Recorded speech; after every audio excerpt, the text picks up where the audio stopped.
Salon Selectives presents hair so beautiful you feel like you just stepped out of a salon. Salon shine, Salon Selectives, Salon glow, Salon Selectives. Introducing Salon Selectives, new from Helene Curtis. 4 salon shampoos, 4 salon conditioners. You select the combination that will give you salon beautiful hair. Salon style. Feel salon beautiful every day. Salon Selectives.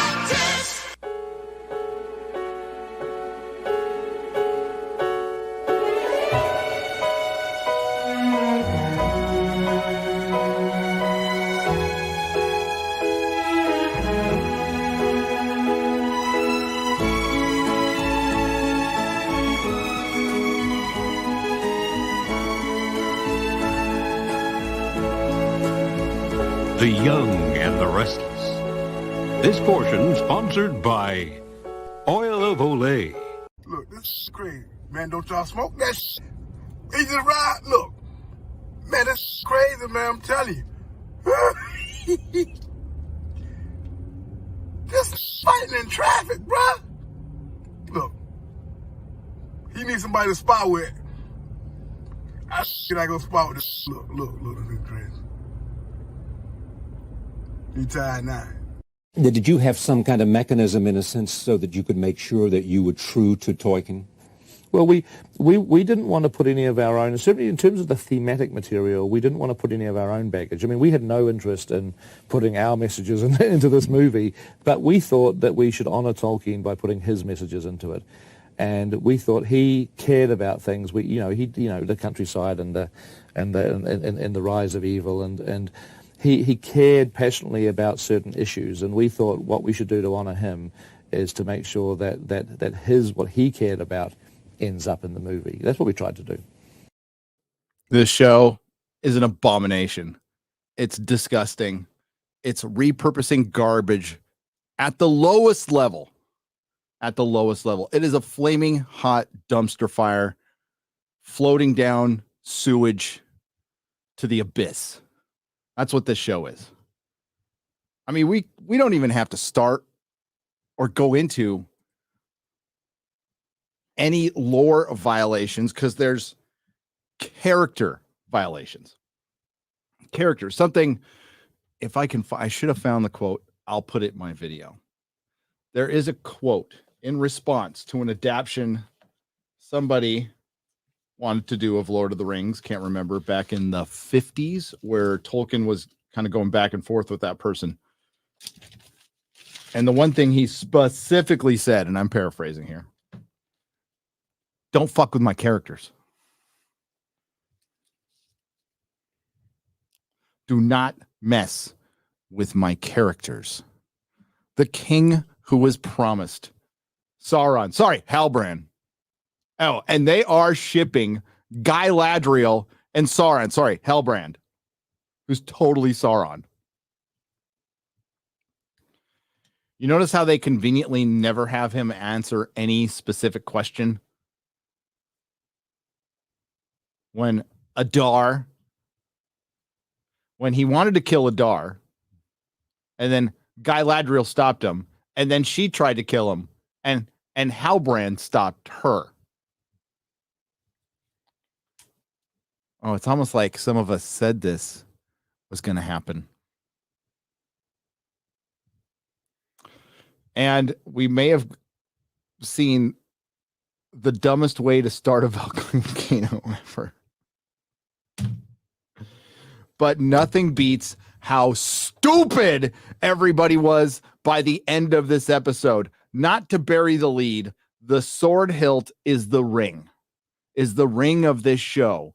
It's something that makes the bearer, the holder of it, feel powerful, and they miss it when it's gone, and you can't destroy it, and it's a MacGuffin. And they repurpose dialogue that was meant for the ring in Lord of the Rings, Peter Jackson and Tolkien's, in this show. It's repurposing 101. Bad Reboot is a scourge on imagination, on creativity, and it needs to be removed. from Hollywood. It needs to be wiped away. This era needs to be gone because this defines the repurposing garbage era that we are currently in. This show defines it. Now, as far as like damage done to Lord of the Rings, don't think it can really do that. It's not like Disney buying Star Wars and turning Luke and Han into a couple of punks. It's not like Doctor Who going back and retconning the origin and removing the great William Hartnell as the first Doctor, which is still the worst violation. But this is the greatest example of everything we've been talking about for years, of what's been going on, and more importantly, why they make these decisions. We have girl boss moment after girl boss moment. And yes, we have a scene where the two girl bosses meet and go, "You are amazing. Oh my God, girl. Have some mead." But the sword hilt. You know, when your antagonist is running away with this wrapped up thing and Don Lemonless says, "Don't let him get away with that thing." And then they capture him and they grab the MacGuffin that's wrapped up. You might want to open the wrapping and check it out and not wait till the end and figure out that it's gone, which is exactly what they did. I would say this was written by children, but children would do a better job. I don't want to insult children. This is written by the current era adult in Hollywood. The writers with the writing experience of somebody who sat in their room and surfed the internet their entire life and never went outside and touched some grass or even fucking smoked some grass.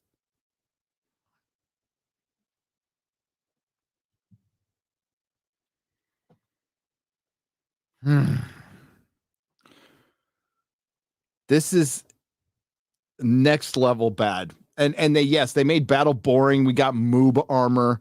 And I didn't take a ton of notes because it was just a lot of waiting around for things to happen exactly the way we thought they would. There was like one little surprise.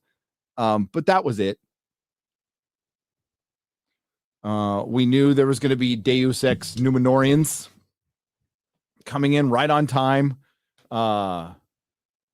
The passage of time means nothing in this. They just scooted right across the sundering seas and got to Middle Earth lickety split after it took them 2 episodes to decide to actually sail. Then they got there like this, and it's just a waste of time. This thing is a giant boring waste of time. But within those wastes of time, it spits on Tolkien. It pisses on Tolkien. It is. They are caught in such a lie. And I know there's an article today saying it was #1 in the Nielsen's. I challenge anybody to read that article and figure out how it's #1 when we don't have any real numbers and it only accounts for 1/3 of the viewers and doesn't count for anything else. And you can't compare it to HBO because they get their rating. And I don't believe HBO's ratings either, just to be fair. I don't believe anybody's ratings. I was being constant by the Marvel stands. I kicked the Marvel stand bot nest on Twitter recently with my latest video. It's amazing how none of that shit ever makes it over to YouTube. It's almost like they're trapped there because they're bots. And a bunch of them were showing me this. I don't even know what the hell they were called. It's like a Parrot Analytics. So Parrot Analytics uses online discussion to judge how well a show's doing. They don't have viewing numbers, not even third-party viewing numbers. It's based on hashtags across all social media. So I could be shitting on something and it would count. That's why I stopped using the hashtag Star Trek and stopped using the hashtag Doctor Who and started using like RIP or something alternative. So it wouldn't count. But long story short, I'm going to use the Rings of Power hashtag because I want to shit all over the show because it deserves it. It absolutely deserves it.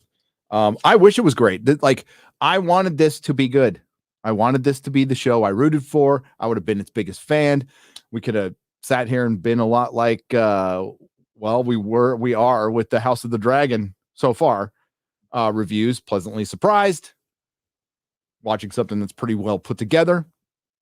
But if you compare this battle with the battle that we saw in House of the Dragon, even past Game of Thrones battles, it's a joke. It's a joke.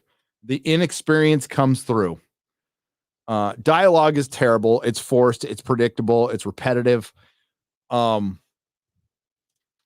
yeah, the first half of the episode is Don Lemonless. So we are in the second age. We are adapting the second age of Tolkien. And I will bring this up again. Elendil, Isildur should be major characters. Where's Círdan the shipwright? Where's Celeborn? This cosplay thing right here that's supposed to be Galadriel. She was going to torture orcs. Torture orcs. And Adar, Benjen Stark, ran like a bitch. Just ran like a bitch because he was so scared of little 5'2" Morpheus Clark. I don't know. Is Az awake? Here, I'll see if he's awake. I don't want to wake him up because what happens with Az is he'll be asleep and then he'll answer my message, and I don't want to interrupt his sleep. So if you're out there watching, Az, ping me on the WhatsApp. I'll bring you in. But I haven't heard from him, and I don't want to disturb his sleeping patterns.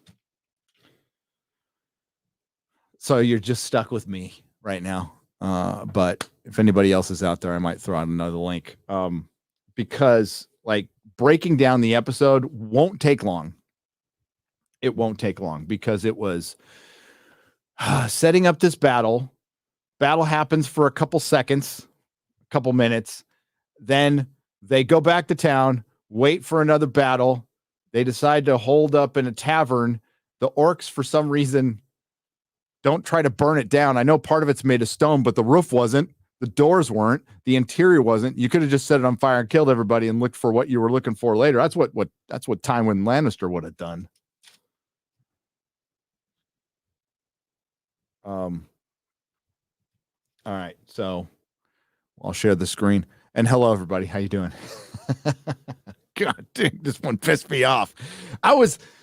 The first part, I was like, God, this is just boring, but you know, it's probably not the worst one I've seen. By the time it was over, I'm like, just fucking show. Fuck. I want to be done. I just want to be done. Okay. Let's get the screen going here. I'll try not to get hit.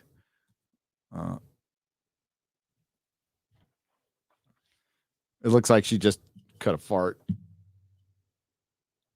Yeah, it's golden, this so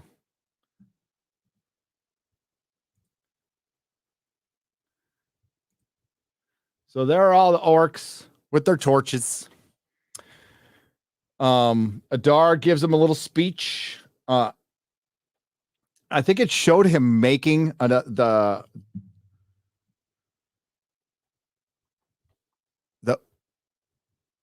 Uruk. They have another name for him, but he's making the orcs. Like I said last week, an elf is making orcs. I'm not really sure how this can happen. It's not like this elf is a sorcerer. It's not like he's a wizard. He's not on the level of Sauron. He's just an elf. But again, doesn't matter. They don't give a shit about the lore in this. So he's making, that's why they all call, he's a kinder and gentler orc commander. They all have names. I think we did see a female orc. I'm pretty sure we did. This one. Could be wrong though. But I hope you all feel seen, women. The women out there, the 6.6%. So yeah, he's making another orc. and they're chanting Nampati. And they're heading into battle. And they scoot right over to the town, and nobody's in the town. Oh, well, he does. Adar mentions like brothers and sisters, but there's humans there too. Right? But I did write in the note female representation and the Orc army. Oh my God.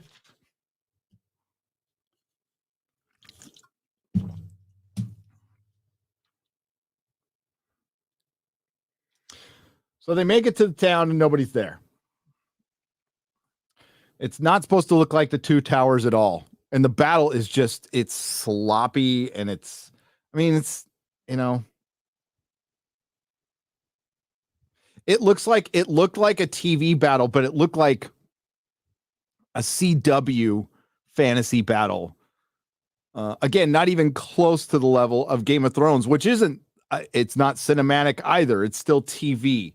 But this one felt like CW orcs fighting CW fantasy generic character.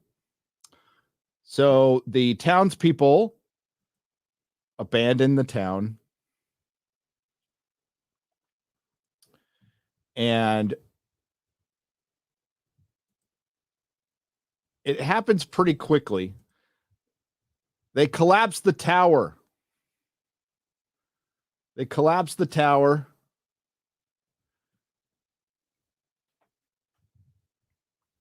On Adar and Methrindir here. I don't know his name. I don't care. And the other orcs. Now, there must be a lot of orcs. I don't. They replenished pretty well. They replenished like the Unsolid in at the end of Game of Thrones season 8 because this tower was collapsed pretty quickly. Methrindir asks Adar what happened to Sauron. Hey, we find out. We do find out by the end of the episode, but it doesn't tell him here because conveniently he gets interrupted, and this happens all the time. Somebody conveniently interrupts, just like a soap opera. So they collapse the tower, and all the townspeople are away from the watchtower, and they go, "Yay! How much time we got?" And then Girl Boss comes in and goes, "We're gonna armor up. We're gonna go back to the town." It's like, why? Why are you going back to the town? How is that gonna help you? So they have no idea how much they took out. So they go back to hold up in the town that's got, it's not a keep. It's not a castle. There's no walls. It's a terrible place. It's got thatched roofs. It should be burned down already. I don't know why the orcs didn't just lay it to waste. Maybe they're saving it. I don't know. I know they want this land for their own. That's what they want. So, but it was just to like start out with a quick battle and then bore the crap out of you until the next one, which wasn't that great anyway. So, yeah.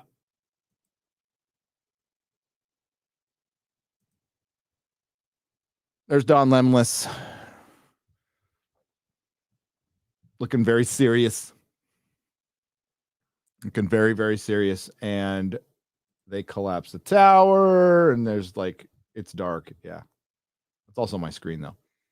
So we have a Isildur in the hull of the ship where all the horses are. Now, I think, I don't know where everybody else is sleeping, but magically all the horses got into the ships. And he's talking to his horse, Beric. Now, this is important, because remember when Aragorn was in Rohan and he calmed the horse down? Well, they call back to that. In the most typical modern way. So, I got to catch the part where he says, "Apologies, Commander." He goes up on the deck and he says, "Apologies, Commander." And it's like,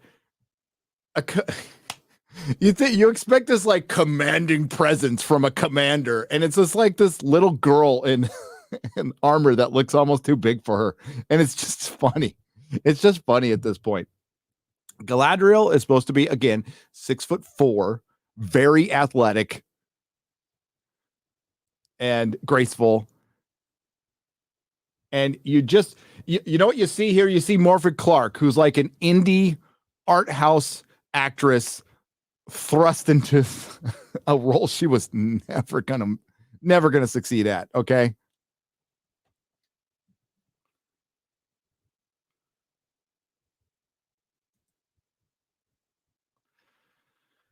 Oh. So Guy Ladriel, Isildur mentions to the commander of the Northern Armies, the Scourge of the Orcs, Guy Ladriel, that he works in the stables, and she's all, well, humility is good. Really? You're going to lecture him on humility, being humble? You have been nothing but an insufferable biatch this whole entire series. What the hubris of her lecturing anybody on being humble. And it was not done like tongue in cheek. It was pretty, here it is. I'm going to rip. Oh, can't do the sound. Hang on.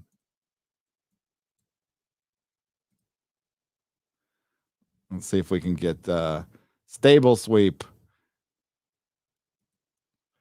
Despise not the labor which humbles the heart. Bitch, you ain't humble. So we find out that their mother drowned. The sea is always right. Their mother drowned. And Isildur is missing his mother. Now, I want you to think about intersectionalism just for a moment here and how it permeates this modern age. This all came from Me Too Times Up, right? So a lot of this came from Me Too Times Up, but it's way more than just that. You know, it's a power grab. So one of the Bechdel tests, it's kind of an addition to the Bechdel test. They have built on this within Hollywood, and they have papers written on this, on how you can or cannot write. But the power dynamics are usually, not all the time in the show, but most of the time,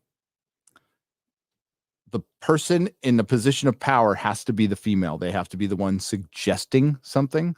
They have to be the one inspiring something, or they just have to be straight up the one in charge. And if this was like presented equally, big egalitarian, I wouldn't have a problem with it.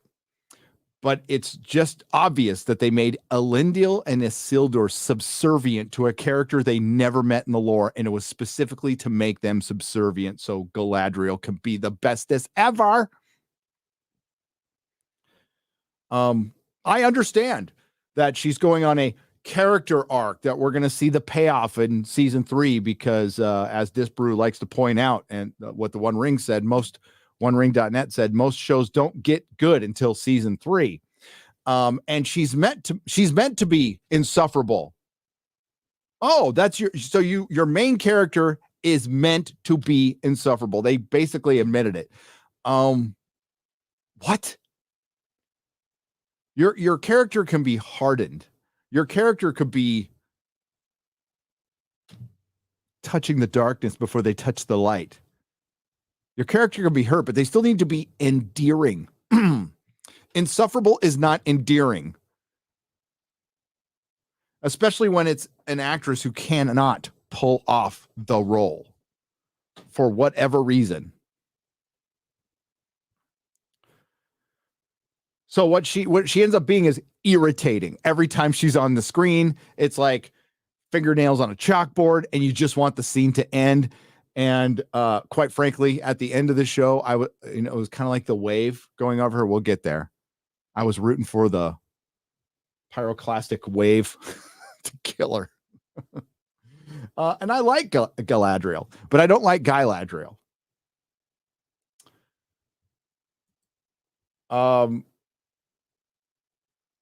She asks about mom, he kind of avoids, Elendil avoids the answer, and then he says she drowned. So we don't get the map this episode, but they show us maps. So there's no consistency with this thing. And they talk about like, wow, it's weird seeing the sun rise over water. I'm like, really? You're on an island. You'd probably see it rise and set on both, wouldn't you? But he said it's odd. But what? I mean, what? Do you only stay on one side of your island? Here we are. Oh my God, this scene. So this is Queen Regent Muriel. Her big scene as a commander. She's looking over some maps because, you know, she's just a battle commander, a Queen Regent. She knows how to sail.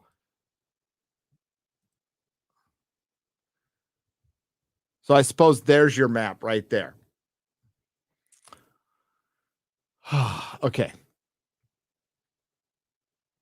They talk about the tunnels. There is a decapitated orc's head. Bronwyn gets a girl boss scene. And they're gonna stay there and fight. But it's Bronwyn giving the orders. So they cover up the hole. This is there. Here, if I can let this play just for a second. This is Arendir, Don Lemonless, trying to destroy the sword hilt because it's the ring of this show. It's the fucking ring of this show. So this is where they repurpose. He can't destroy it.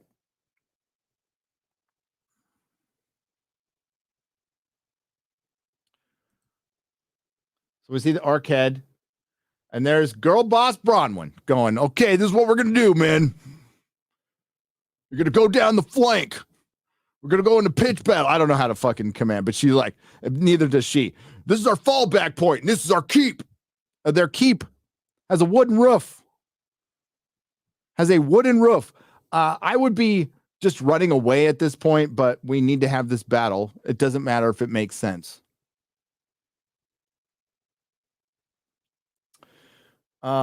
So Don Lemonless supports her, but she is the boss, the healer. The healer somehow became the general.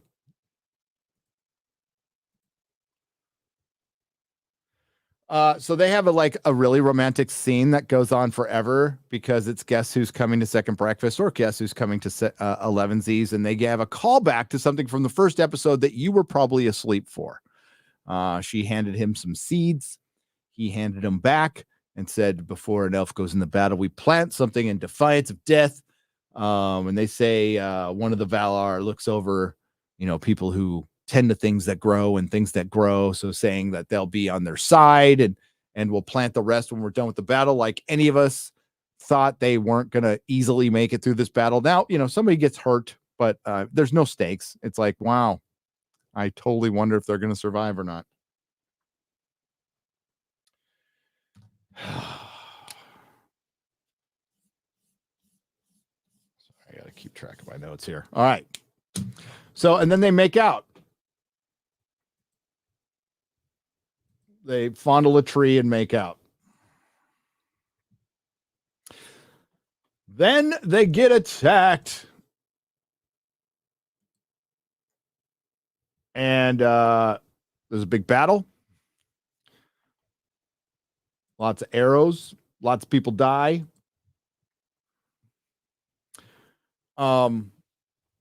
There's a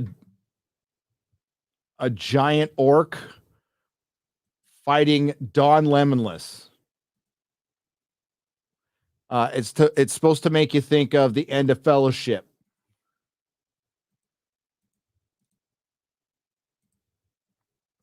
And he's got him dead to rights. Don Lemonless stabs him in the eye, pulls it out, and he just is draining orc blood all over him. He's got his hand around his throat. He's about to put the knife in Don Lemonless's eye, and we're like, oh no, is Don Lemonless gonna lose an eye to this orc? or is he going to get saved by Bronwyn last minute? So I was like, just sitting there going, Bronwyn. Okay, it's going to take a while. It's going to take a minute. It's going to take a minute. And then Bronwyn comes and saves him.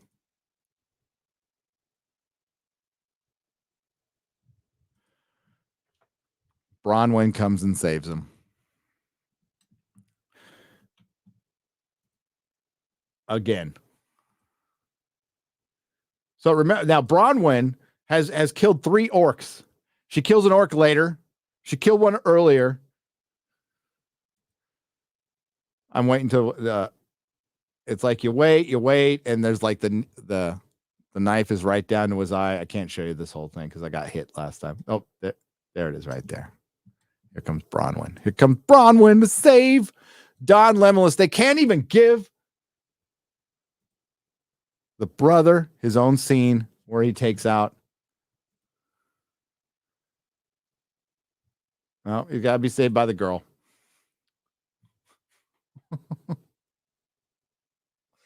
But his fade is looking good. His fade is looking good. I put in my notes. Why is Bronwyn leading? Like, why? Girl boss. Oh, God. There's a scene where Theo is scared and he's like, remember when you used to hold me in the dark when I was scared? I'm like, no teenage boy would ever, even in Tolkien, say that to his mom. Ever.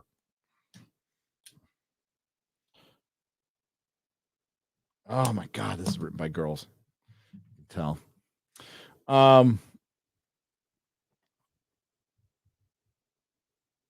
So Bronwyn saves. But what they find out is the people who attacked them were men. There were some orcs there too, but it was mostly their own from the town who split. So the people who left with Methrindir came back and they ended up slaughtering their own people. Oh my God. And once they figure it out, they're standing out in the open. Then they hear a bunch of stuff and they're like, gee, I'm going to stand here and wait to get hit by arrows. And everybody starts getting hit by arrows, including Bronwyn. Oh my God. Is something going to happen to her? And this guy dies because he's white. So they start figuring out it's the townspeople. And then they start getting assaulted by arrows. Not really sure why they didn't set the roof on fire at any point in this time in this tavern that's completely built by wood. Almost. I mean, it's got stone walls. Still burn you to death in there. You'll be trapped in those stone walls. So Bronwyn gets an arrow through the shoulder. They got to pull it out. They got to cauterize it. The scene goes on forever. Some blood comes out, and you can hear. I'm sorry, I'm not impressed by some prosthetics that look good and some bleeding. I'm impressed by good storytelling and characters I care about. I care nothing about any of the quote unquote characters. They're cardboard cutouts. And this show is walking around in, I can't even say a Tolkien skin. It's like a 3D printed Tolkien skin. It's like AI art Tolkien skin, except not as good. Urukai.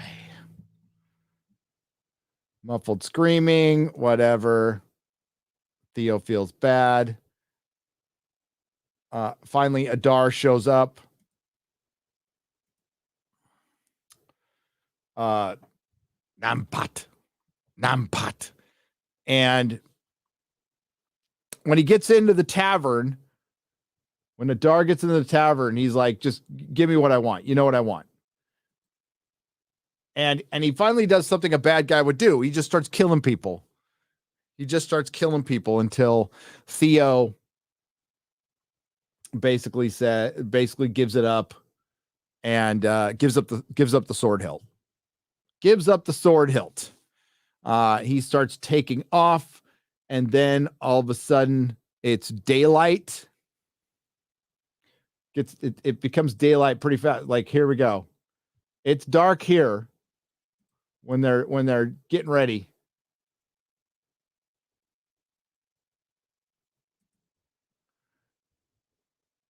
And then you see the dawn real quick, but then it's like full on daylight. And Warrior Galadriel is at the head of the Númenóreans. And she's going to come in and save them all. Let me get to that part. So we go back to the town where it's still dark. It's still dark. Remember, it was light when we saw them coming in, and it's dark. So they must be, I guess, I'm assuming that they're showing, I don't know. Honestly, I don't know. I don't want to think about it too much. I've only got so much brain energy left for the rest of my life, and I don't want to worry about their inability to put me in a place where I know where the fuck I am in this show. Because we're 6 episodes in. They don't give 2 fucks about the lore. And this is worse than Star Trek Discovery. And Star Trek Discovery is shit. It is so bad. So it's dark. Theo gives up the sword, and then all of a sudden, while it's dark in there, it's light again. All of a sudden, you hear horse hooves, and it's light. So there is the wrapped up sword hilt. Keep that in mind. That's the sword hilt all wrapped up. So as the Númenóreans come in, Adar gets Mithrandir and says, I have a mission for you.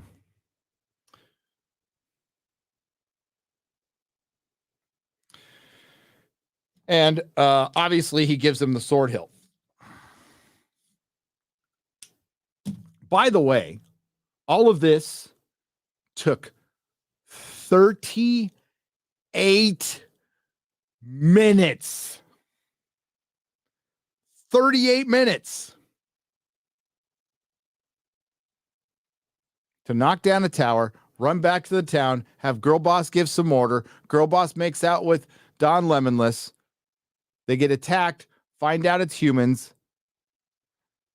Then the orcs come in, get the sword hilt. The Númenóreans are finally coming in. 40 minutes. 40 effing minutes. Sorry, House of the Dragon could have done this in 5.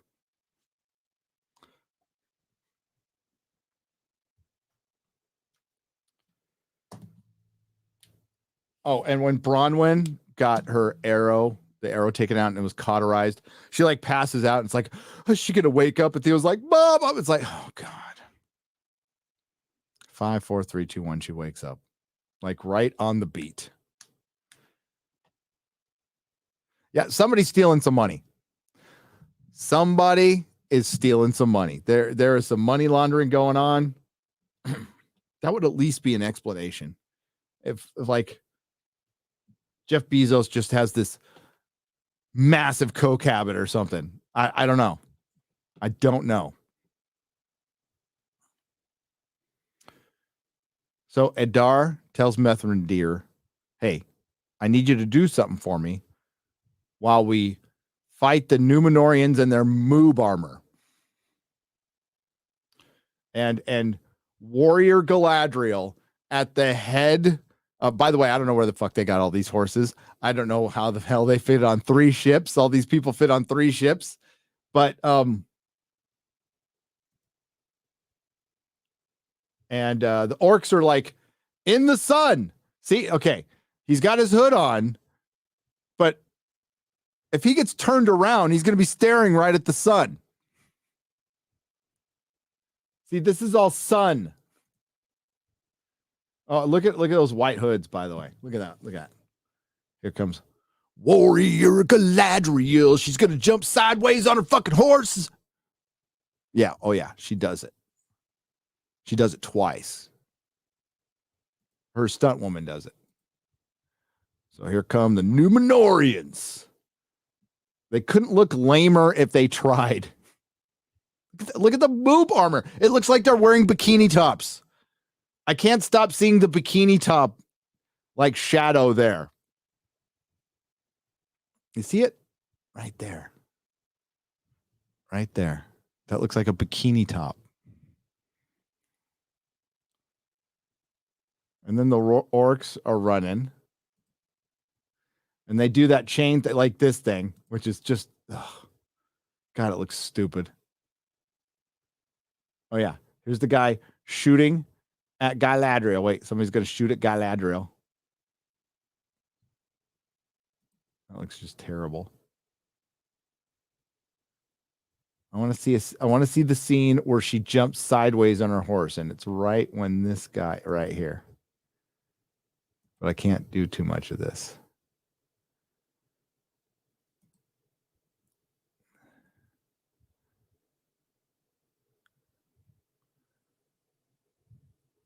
I guess we're just going to miss it. I'll find it later.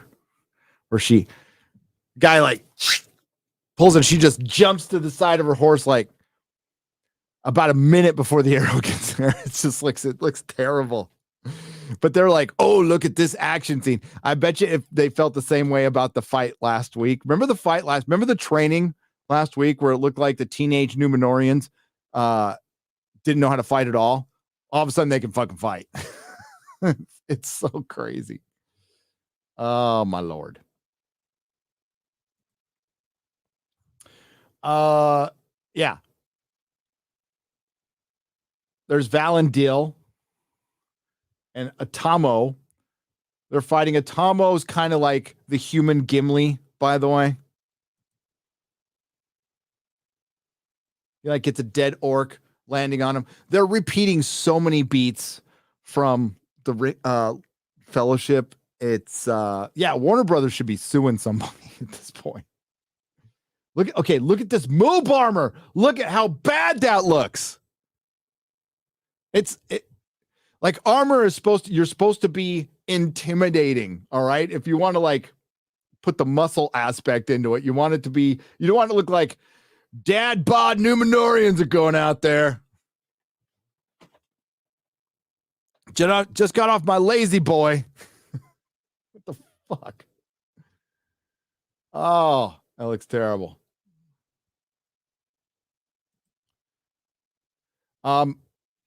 Now the Queen Regent just decided to let the stable boy fight so we see the Queen Regent and her boob armor. She's got big old scaled boob armor.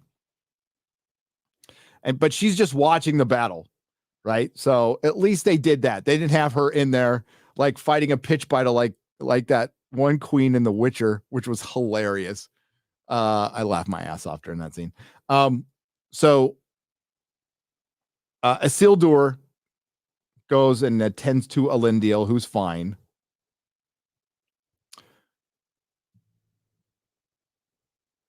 By the way, Elendil was saved by Sauron. Halbrand. And then Don Lemeless says, hey, don't let Adar get away with the sword hilt that's wrapped up in a package. And by the way, he probably should have mentioned, by the way, if you get it back, open it up like right away. Because that's what I would have done. I'm just going to trust that the villain had it in the package and he didn't like hand it to somebody else to go do something really bad. But they do. So here's there's Benjen Stark.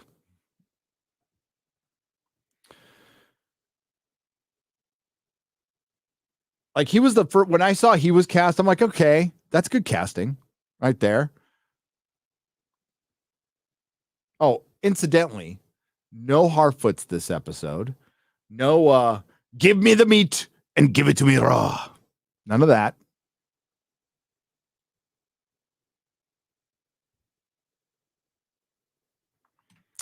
None of that. I do need to. I think I need to add a clip. Let's see if I can find it quick enough. I made a clip.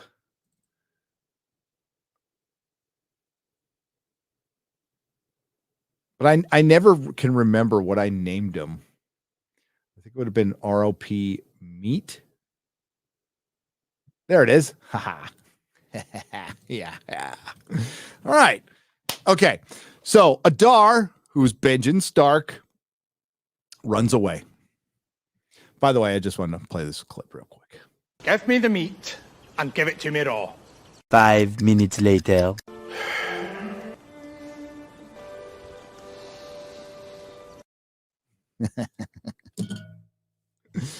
I crack myself up sometimes. Okay. So, by the way, as the villain goes away, all the young, strapping young men send the 5'2" girl out to go after him. I was like, what? So at least Halbrand goes after him too. But all the Elendil the Tall, one of the greatest Numenorian warriors, just hangs back. Isildur hangs back. His bros just hangs back. And they're like, when that's when she captures them. They're like, when can we go home? Well, when the commander is done with Adar, the commander.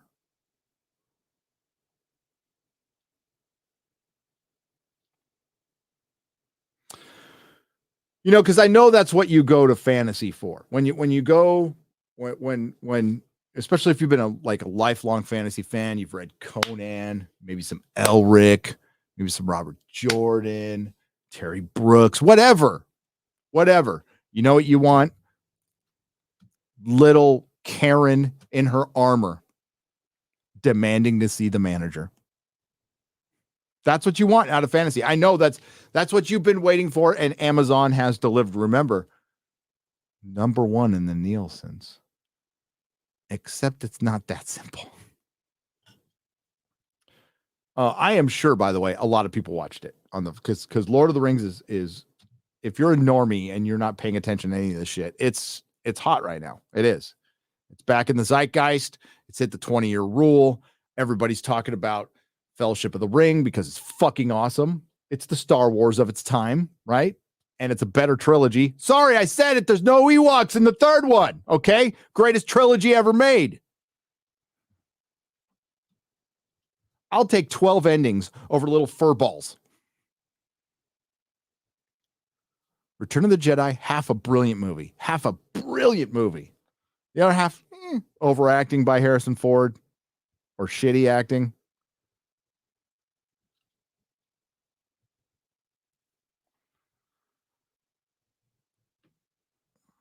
All right. So the commander of the Northern armies, Scourge of the Orcs, Warrior of the Wasteland, Galadriel, the Girl Barian, pursues Adar, the big bad of this season. The elf who can make his own orcs. And apparently he's like patient zero. By the way, he's patient zero, or one of the patient zeros. And then we get a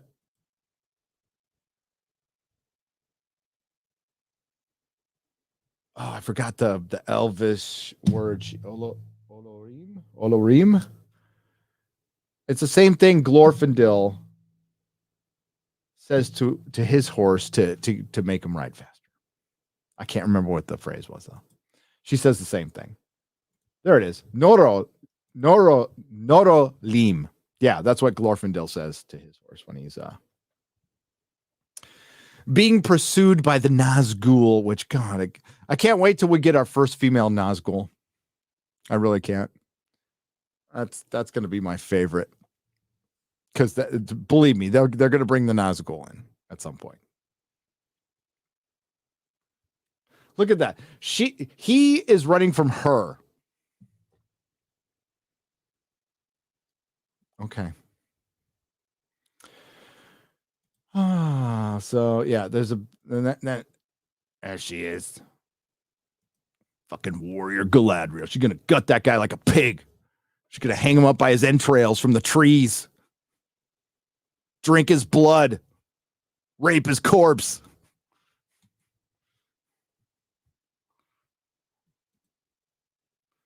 So, but Halbrand comes in, Sauron, and trips up his horse. And they made a point to tell you that the horse is okay.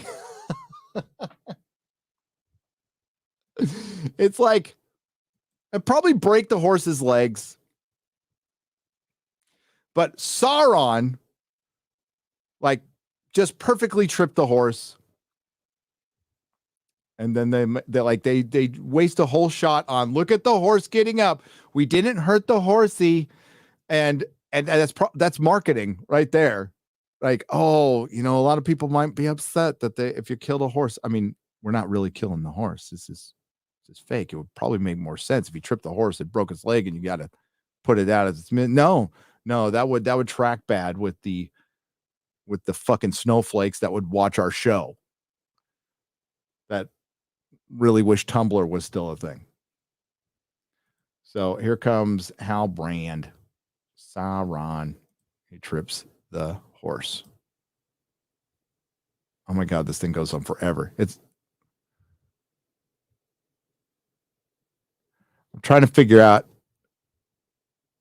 are those their faces? Yeah, looks like they're actually writing. Maybe not, though. I can't tell. I don't really care. Here comes Halbrand, the king that was promised.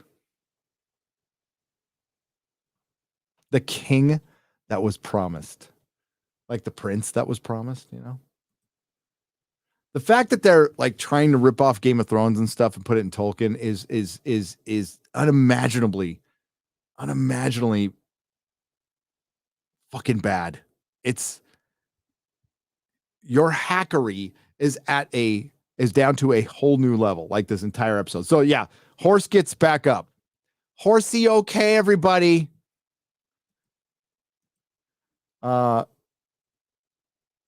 So Halbrand gets mad at him. And Adar starts, he's about to kill him, and Adar starts messing with him, going, "What did I take from you? Maybe a woman? Maybe a child?" And Halbrand doesn't answer. But we know what he took from him because he's Sauron. Adar's armor is worn down with the scars and blemishes of centuries of hardship and violence, just like its bearer. Okay. We could figure that out by looking at it. What about Galadriel's armor here? Which doesn't look like it fits her very well.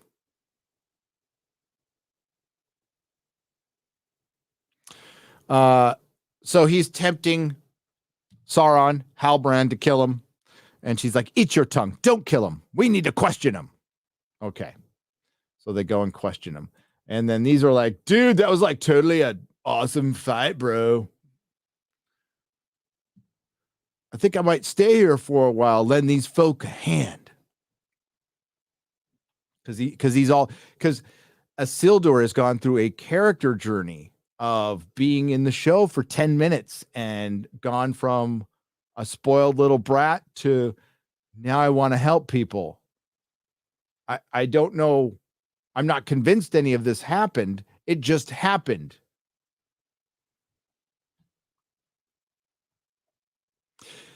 There's a battle scene in House of the Dragon. Whether you saw it or not, doesn't matter. I can explain why the battle scene happened. It was pretty much not a very important battle scene. It happened in the Stepstones.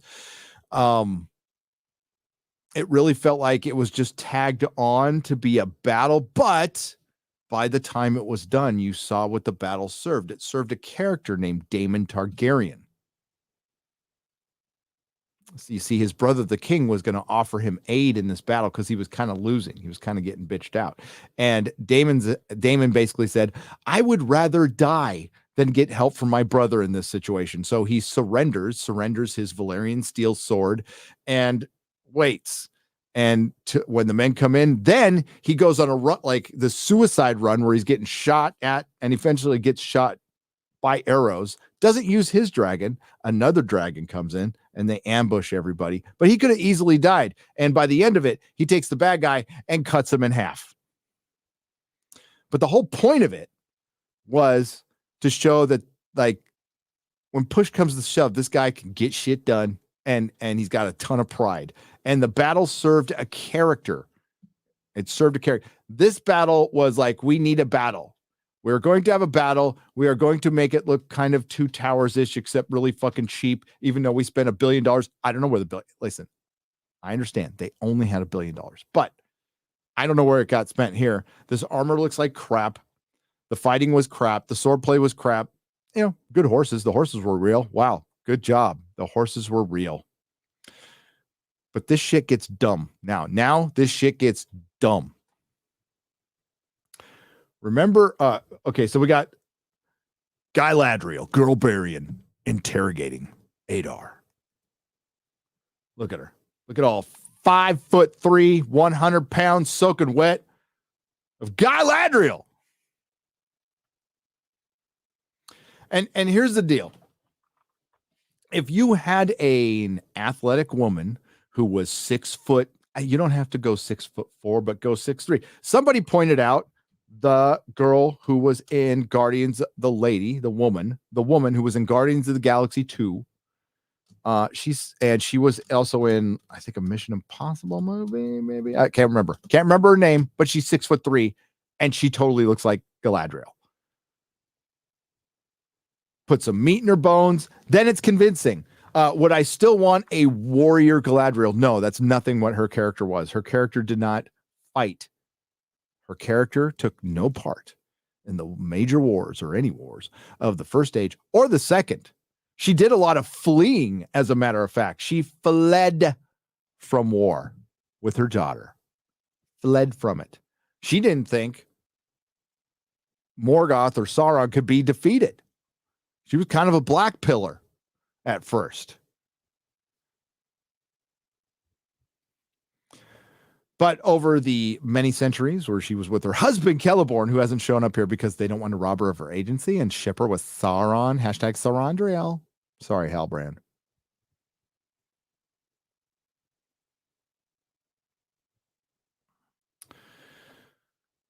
So we get a little exposition. He's not talking at first. And then she's all, what if I take your orcs and take them in the sun? And all of a sudden he just gives up and starts talking. So he goes, yep. I made those orcs. They have names now. They have agency and identity because I made them, and we're going to give them their own land. And he said, they're living things just like you are, and they have every right to live. And Galadriel points out that these things are made in a mockery of life, but it's still life. It's still life from the one. So you got to treat it equally. She's all, no, I'm going to wipe it out from the face of the earth. I'm going to rape their corpses. And then everyone is dead. I'm going to leave you alive last. And she says something like that. She's all, I'm going to leave you alive last. So you know I killed all your orcs.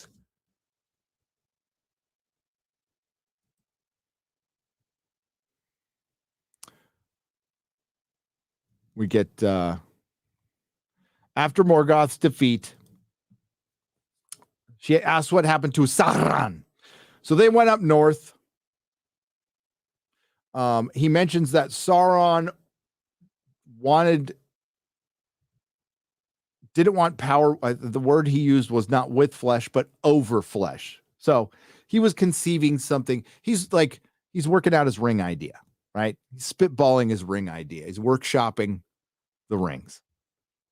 So we went up north to that, and then just in case we forgot what up north was, that fortress, that made-up fortress that was up north, that they were in the very first episode. And they told us what she told us, that some dark magic happened, and it didn't really work. So Adar felt like his people were being used, basically. So he killed Sauron. Adar killed Sauron. Except it's not that simple.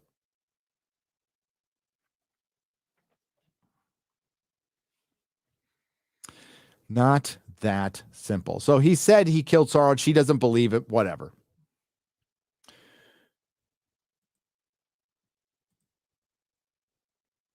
Morgoth could not make real new things of his own. He could only corrupt and twist things. Yes, so he like corrupted men. He corrupted elves, and that's what the orcs were. They were a mockery of life. That's what they were supposed to be, is a mockery of life. He sought to craft a power over flesh. So I'm glad we waited 6 episodes. There's the fortress right there. I'm glad we waited 6 episodes to get to the point where Sauron was conceiving of making the Rings of Power in a show called The Rings of Power.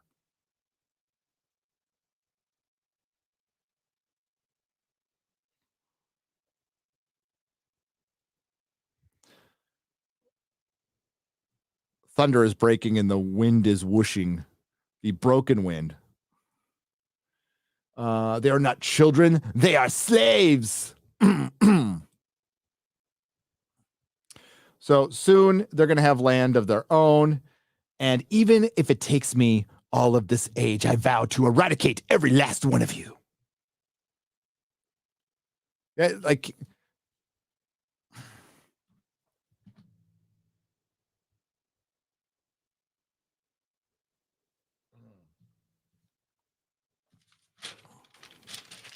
Somebody thought this was a good idea. Some people got paid a lot of money. You know, I was thinking that during She-Hulk today too. God, I completely forgot I watched that. I was like, people are getting paid a lot of money. People who probably go on Twitter and complain about wage gaps or whatever. If you're paid a fucking penny for this shit, you're overpaid. There's people out there with real skill who aren't getting paid as much as these hacks to write this garbage. Life isn't fair. But they're complaining about us criticizing this show because we're fans and we knew this was going to happen. And now we're just seeing it play out, like, honestly, worse than I expected.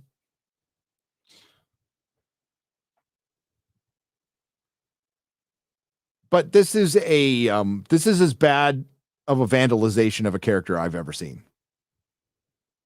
It's right up there with Luke drinking soy milk out the titty. You can't put the soy milk back in the titty. Han walking into a lightsaber like a fucking moron. The destruction of Doctor Who. Singing fucking Spock in Star Trek. And not like under the influence of some like fucking flower or drug or something. No, it was Spock singing in an elevator.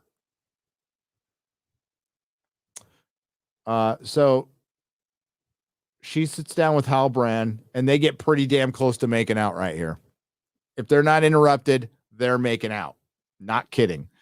So she sits down and goes, whatever is hanging over your head, be free of it. You saw it in the trailer. And he's all, I never knew I could feel this way again, except when I was fighting by your side. You hot hunk of 5'2", 100-pound warrior Galadriel.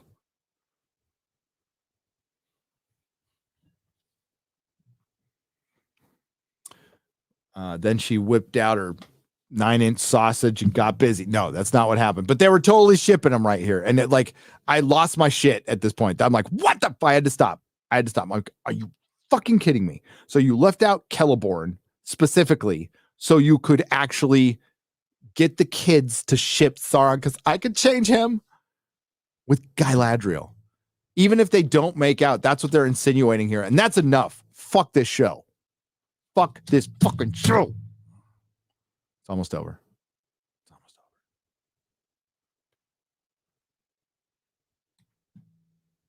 I mean, can you believe that shit?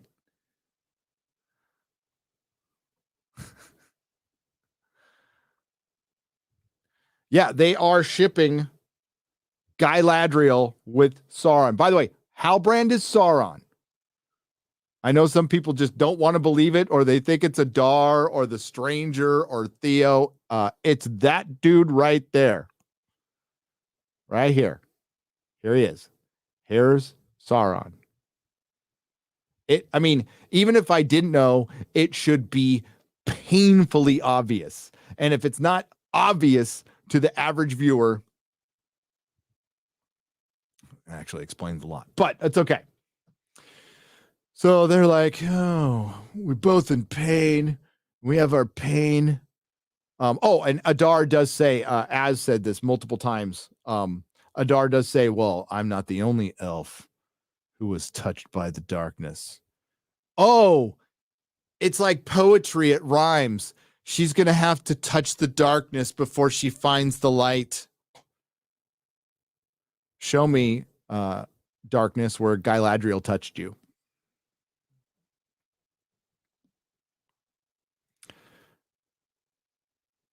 I'm like the hardened warrior with eyeliner, a little blush, breathing heavily. Then we get Muriel and her boob armor. That looks like shit. But so does the rest of the Numenorian armor. Oh, Shad's going to have a field day with this one. If I didn't have to go to sleep, I'd be watching Shad. I'll watch him in the morning. This is Queen Regent Muriel and Girl Boss Bronwyn. And oh my God, you're so amazing. No, you're amazing. This scene right here serves no purpose whatsoever. It is there for Bechdel test. We're going to have two women of color in charge in Tolkien praising each other for their leadership skills. I just cured misogyny. It's gone. Misogyny is gone.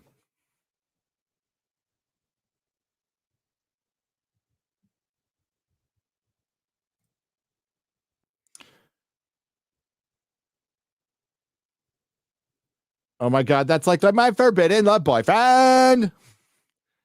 Isn't his fade hot? Totally.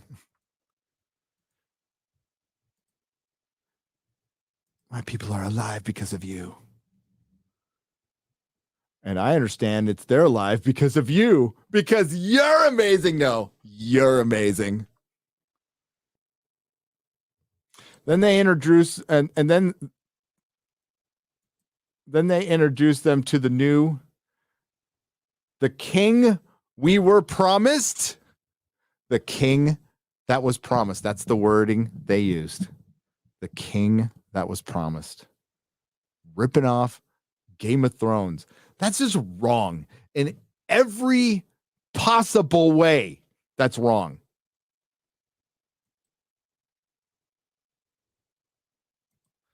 And there he is, like, dude, I'm totally Sauron, bro. And he's like thinking about it, going, yeah, I'm your king.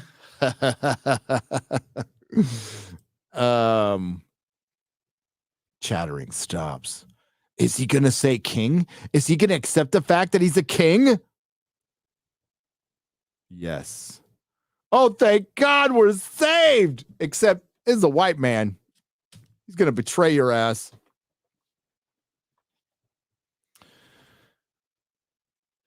Okay, in the meantime, Galadriel had the sword hilt wrapped up, and they even showed a scene, I believe. Yeah, right here. Where she starts cutting it open. That's it. Okay.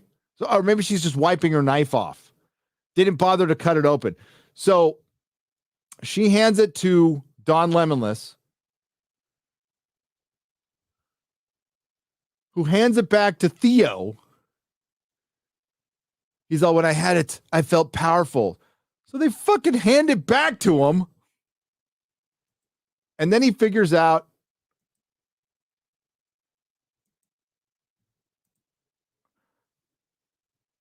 it's not the sword hilt.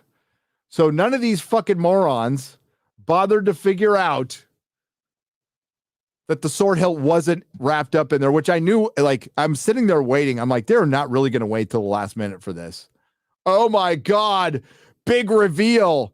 It's an axe, because holding this thing, I didn't know the difference between an axe and a sword hilt, although I'm a warrior somehow. I don't fucking know. I don't care. This is dumb as shit.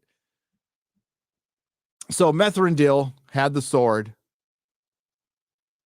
and he goes back to the watchtower because it was a key. You know, the big, remember when Theo handed Don Lemonless the sword, and he's all, I've seen this right on this wall that I just happen to be standing next to right now. What a coincidence. And look, it's got a big Sauron looking skull over. It must be a key to something. Well, it is. It's a key to start a volcano. But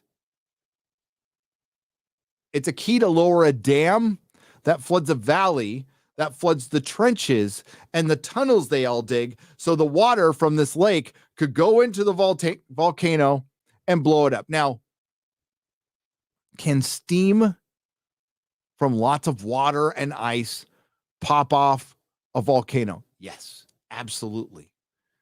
But it's usually from the heat of the volcano blowing up all the ice, like with Mount St. Helens and shit. But if you're pouring water into the lava, it would have to be a fucking lot of water. Now, I've been kicked out of 3 fucking high schools, but I know like a little lake going into like some pit with some lava isn't going to pop off a fucking volcano, but it's okay because nothing matters in this fucking show. So he starts a volcano with the lake. Sword in the stone, by the way. So lake, but before that happens, Beric, Elendil's horse, I thought he was sensing the flooding, right? I thought he was sensing the flooding. That would make sense. Like the horse is freaking out because like he can, like animals can sense the flood. No, the horse is freaking out because he can sense Isildur's feelings inside because he still misses his mother and he's just torn up inside. Now, I don't get any of this by the way he acts, but his horse can sense it. Now, Elendil talked to his horse, kind of like Aragorn did. And Isildur goes, how did you learn that? And he's all, your mother. And not like, yo, mama. No, your mother taught me. And that's those power dynamics I'm talking about. Like in isolation, it would still be stupid in Tolkien, but in isolation it'd be fine. But it's every time there is a suggestion, a position of power, unless of course it's an evil decision, but that's not all the time. It is generally, I would say not generally, 99% a woman making a suggestion. Even Disa suggesting stuff to Durin. Disa suggesting stuff to Elrond. Gil-galad, when he makes his own decisions, they're wrong. And he should have listened to Galadriel. You see what I'm going as? They've made Grandma Brimbor a pussy. They've made Gil-galad a dick. They've made Elrond as femmy as possible. They've made Isildur a fucking idiot. And Elendil is just this compliant, bland man. And this whole series is centered around this unlikable character that we all want to root for Galadriel. We do. Not this one, though. And there's ways you could make her, she already is powerful. And no, she's not like a teenager. And like, if they try to come back at you with this, she's a young piss and vinegar. No, she's not. She's a full-grown adult. Elves come of age between 50 and 100 years. Then they're full-grown adults.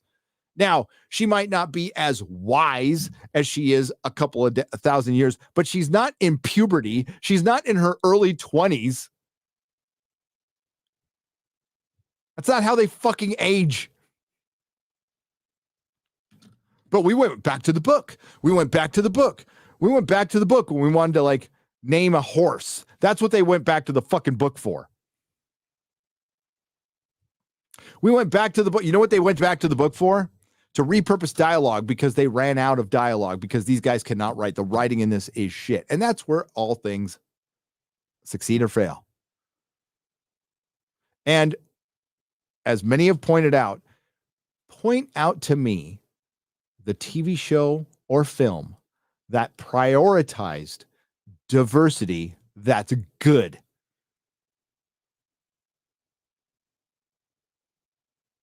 Prioritized it. It was the second word in the first press release from this show. The first official words coming from the show, the second one was diverse.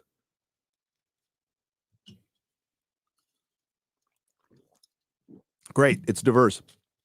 You put a bunch of diverse people in a shitty TV show. So he learned it from his mom. Because we need female energy. How's that working out, by the way? Women hate this fucking show. Women hate this show just as much as men. And as I said in my She-Hulk video, we've achieved the equality is there. Women can make shit just as much as men can.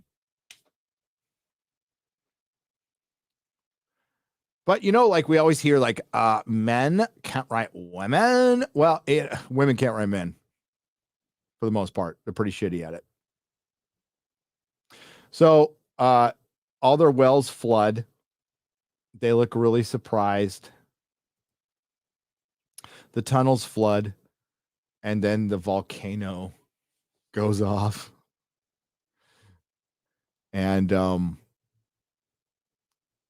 it wreaks havoc. Isildur loses his horsey. Queen Regent Muriel turns into an EMT. Halbrand saves some people. And it's just all happening. And then this is my favorite part. I just know she's not going to die. By the way, you can tell me, fellow lore experts out there. Well, I'm not a lore expert, but there's lore experts out in the chat. How does Galadriel, without a ring of power, survive this?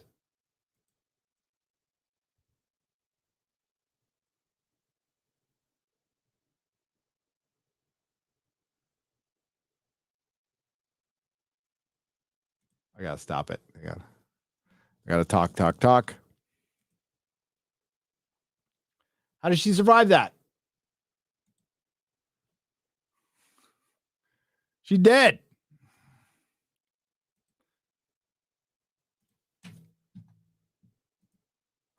I gotta make sure I'm not in trouble. Okay, I'm not in trouble. All right, good. How in the hell does she survive that? Elves got skills. They got skills. As people were correcting me, like I said, I equated them to something superhuman, but they're like, elves actually aren't human. I'm like, I know.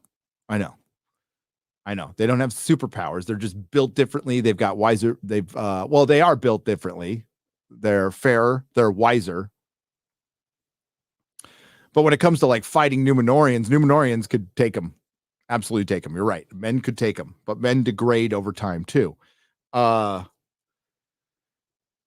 they can't survive like pyroclastic flows. Last time I checked. Otherwise, her brothers will be alive. Because then they could survive dragon flame. But somehow she survives that. And it looks like Cheetos. It looks like Cheetos.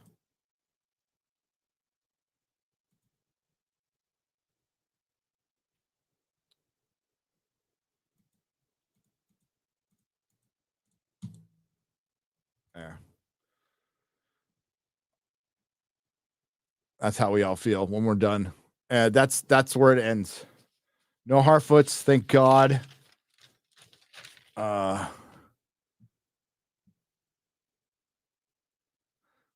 Fire flavored Cheetos. Girl bossing lava. Yes. RJD, thank you for becoming a member. I really appreciate that. All right, we're going to get to you guys, your questions. I'll try to have answers. But let's take a look at this real quick. I know baby boy Ryan did a video on this. But let's take a look at the Nielsen's. Came out today. And it says Lord of the Rings is number 1. Why did I do that for? That was dumb. There we go. But good luck.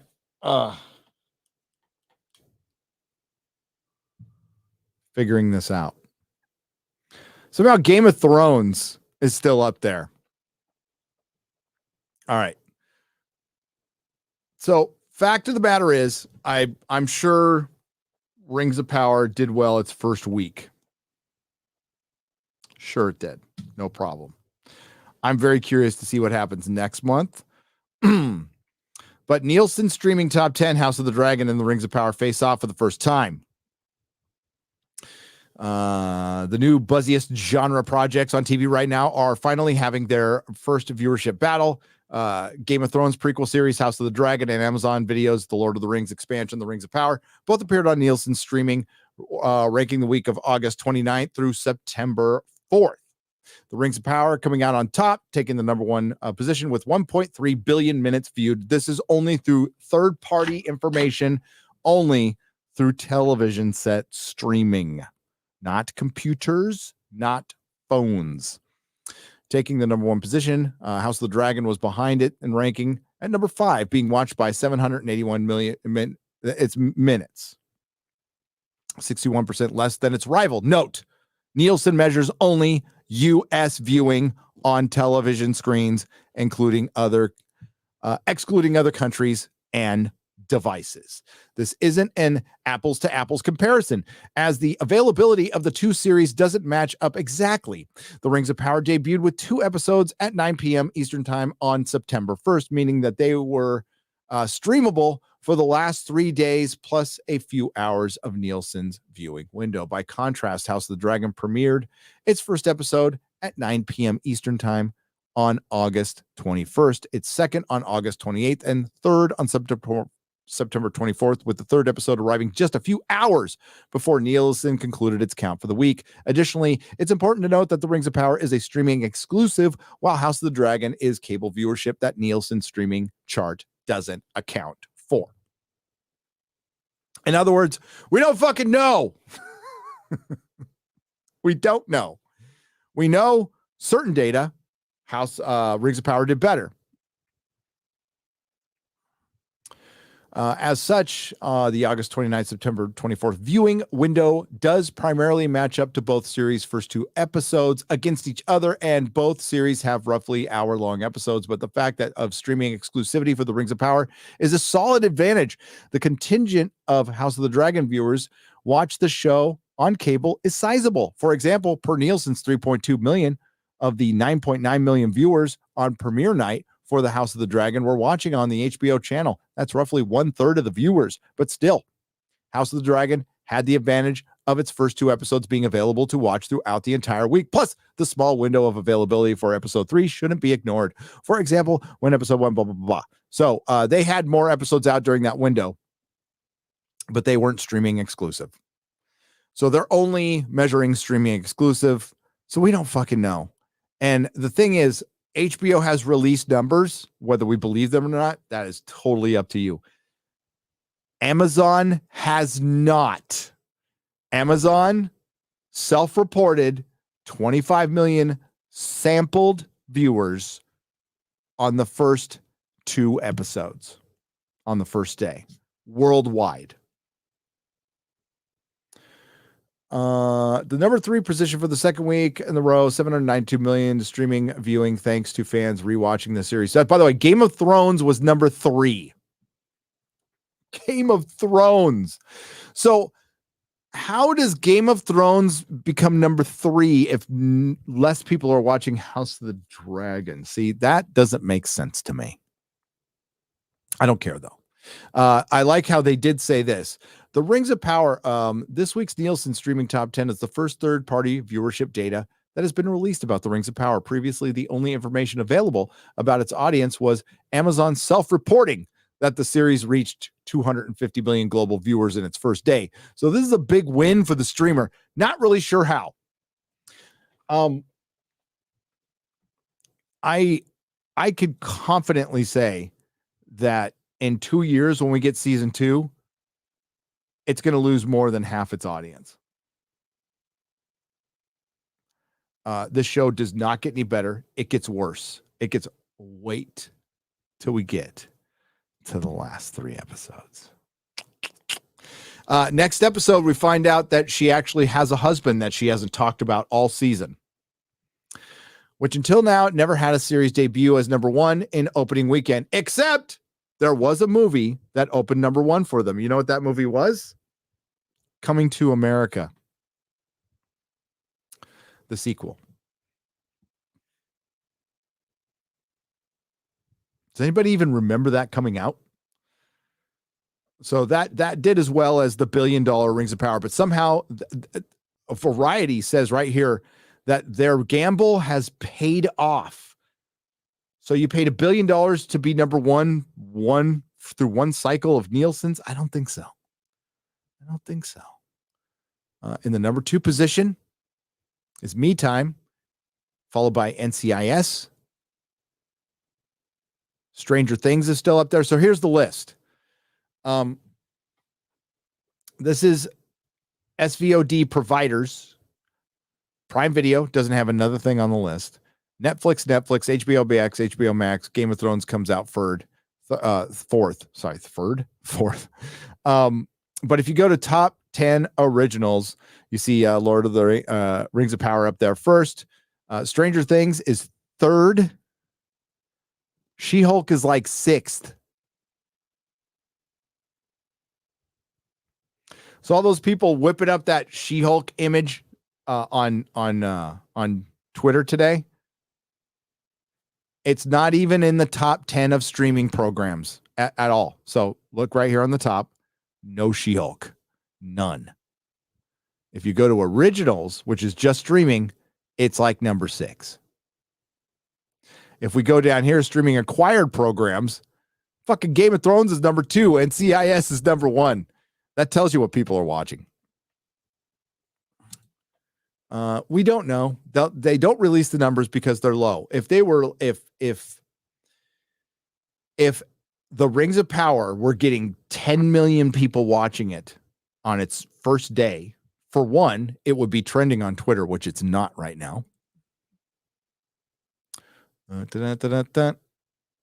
Nope. This Variety article from yesterday, Trevor Noah is trending. Sky Jackson. So I'll go to more.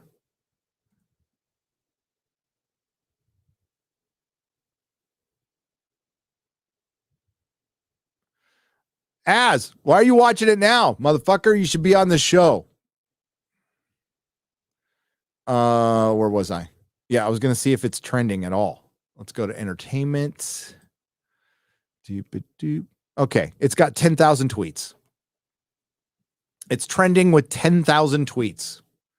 That's more than I can say for Star Trek. But let's show receipts here. I don't know how things trend with 10,000 tweets, but not really super impressive. She-Hulk had 20,000 today.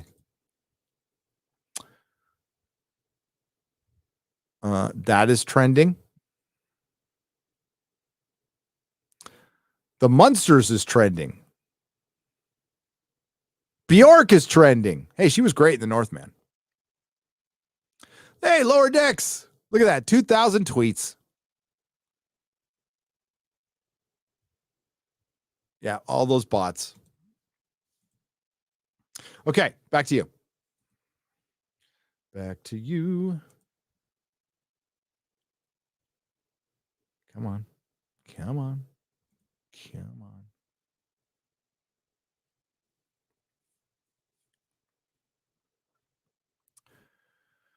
Oh, boy.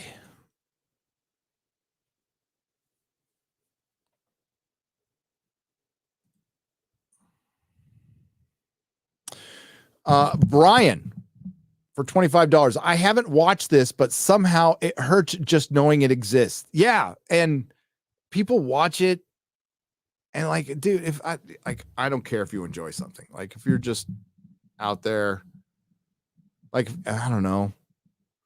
I always try to equate. I mean, I'm a sober guy, but like, would you get some visual enjoyment from this, like being loaded? No. It's not even trippy. It's not even like good in that sense. WG for $20. Hail, Gary. This was horrid from the start to finish. I'm not sure I can watch another episode. Anyway, I'm looking forward to the meetup. Until then, keep up the great work. Can't wait to see you, bud. Can't wait to see you. I don't know how I'm getting out to Orlando yet, but it's the month. We start tomorrow. This is the last day of the month. We are in the last day of, by the way, best month ever here on Nerdrotic. Best month ever. Gaiman takes fucking Game On takes dick for $20. Hail, how bad is that Numenorian armor? All those perky man titties probably got as hard on this episode. Oh man. Probably.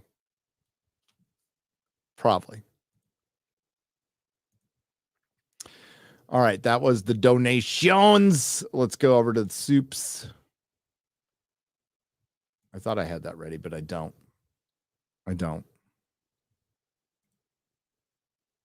My bad. Here it is. Okay. We'll start at the beginning.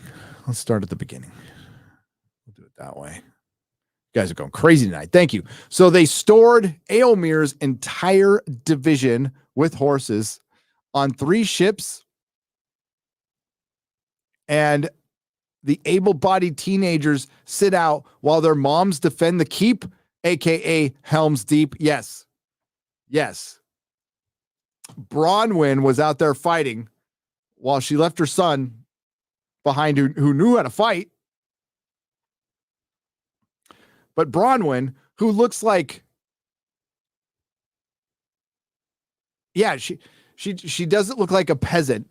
She looks like a Hollywood actress dressed as a peasant. That's it. A very clean one, though. A very clean one. I'm so glad I'm not watching this crap. You should be. Ackles floozy for $5. I'm glad when it'll be over. I'm like, I like ripping this stuff. I like mocking it. Obviously, that's why I've been building to this for years. I'm ready to be done, but I have to be there for the Sauron reveal. I have to be there. Psy Media for $5. I felt weird rooting for the orcs. I did it first, but then, just think about the White Hoods. No, I'm just kidding. That's a Ryan joke. The fucking White Hoods. That's so lame. How can we make this more cool? I got it. Let's have Galadriel do uber super duper twisty hang down off her horse and cut an orc's head off. Yeah, she cuts him in half. Joseph S. Dots. She does an orc shoots an arrow. She side saddles a horse and cuts a freaking orc in half. Little Morphic Clark. It looks ridiculous. Movie Mangler for $5 Australian. I thought this was the best episode yet, to be honest. Still stupid as hell, but at least it wasn't incredibly boring. I thought it was incredibly boring because it's predictable. I mean, just because there's things moving around on screen. I don't know. I thought it was incredibly boring. I would say it wasn't the worst episode of this fucking shit show. Scott McKenzie for $9.99. I would, I said that last time, and then I watched it again, and I went, no, this is the worst episode. So I'm going to hold that because I think it might be the worst episode, just because it didn't have the Harfoots or given the meat and give it to them raw. They had a repurposed ring, and they started a volcano with the river and digging tunnels to do what? What's the volcano do? Why are we starting a volcano?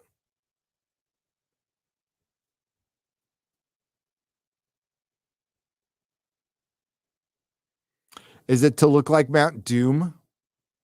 Are they going to call that? No. No. No. No. No. That better not be Mount Doom. Man Ladriel is definitely a villain in this show. She is. Archangel Hyperdrive for $2. I agree. Flag Ninja for $5. Jar Jar Abrams and his acolytes have done so much damage to Hollywood storytelling in general that historians will talk about it for 100 years from now. They will.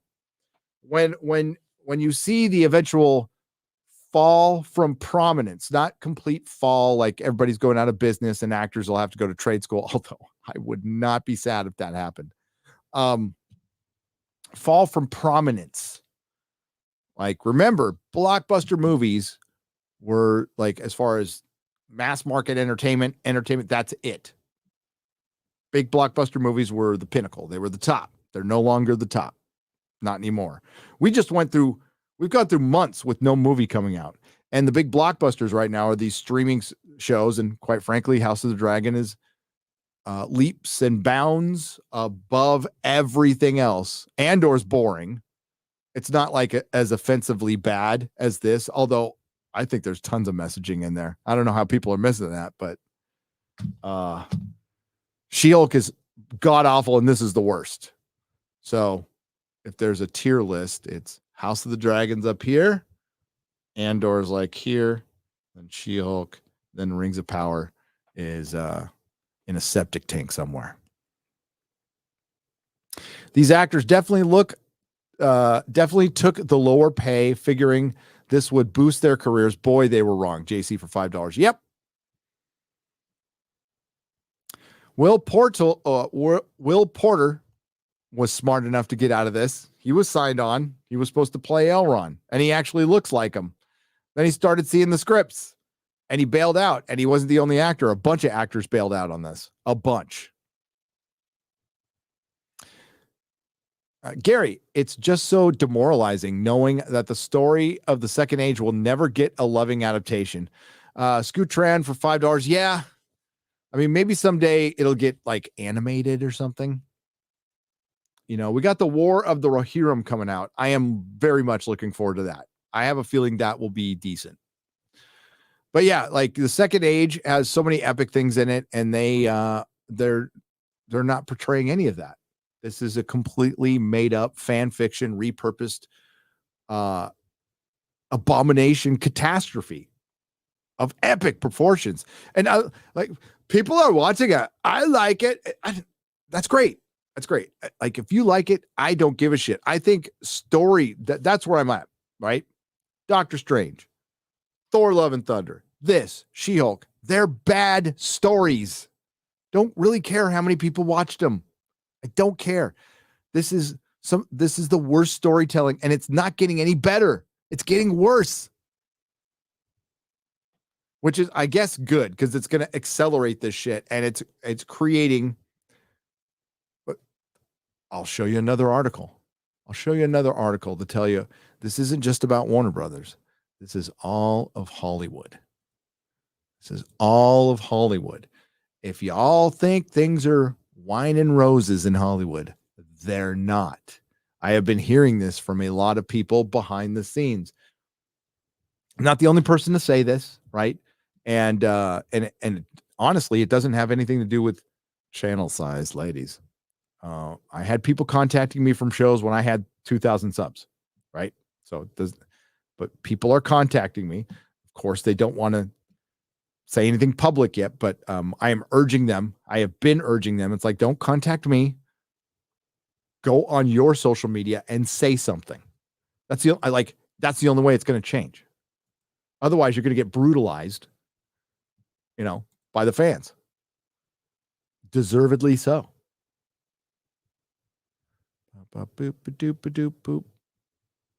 There it is, right there. Get your little violins out for Hollywood, folks.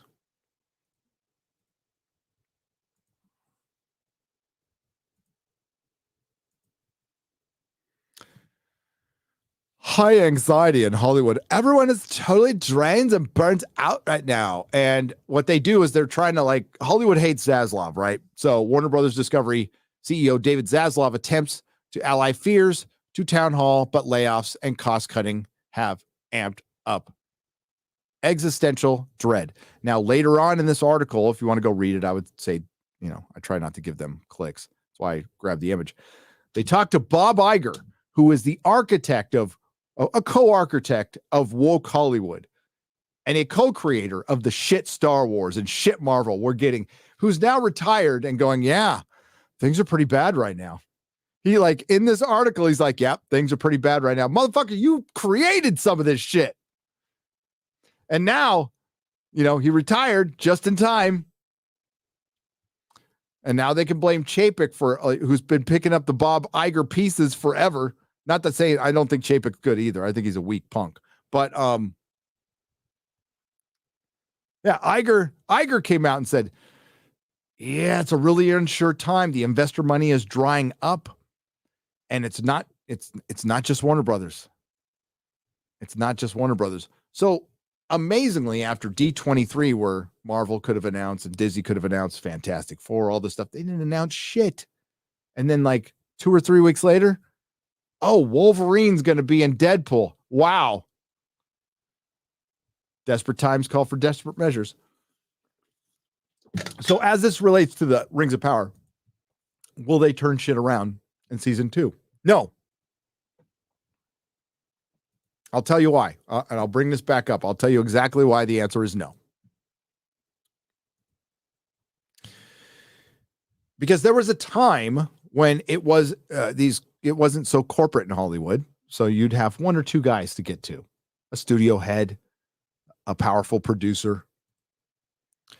And they'd look at the numbers, and while not admitting things publicly, if they knew things were shit, it would be done because they're playing with other people's money. Now it's just this giant pool that's judged by minutes that are fucking made up.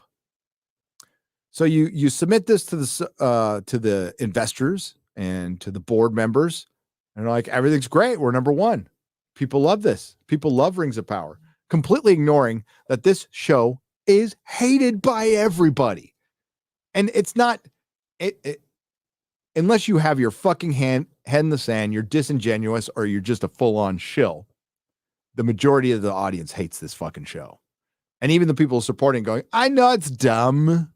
They'll start it with that. And believe me, once it's over, everybody's going to fucking hate it. But Amazon's just going to see this shit. What Amazon should do is fire everybody and start over. Just go mulligan.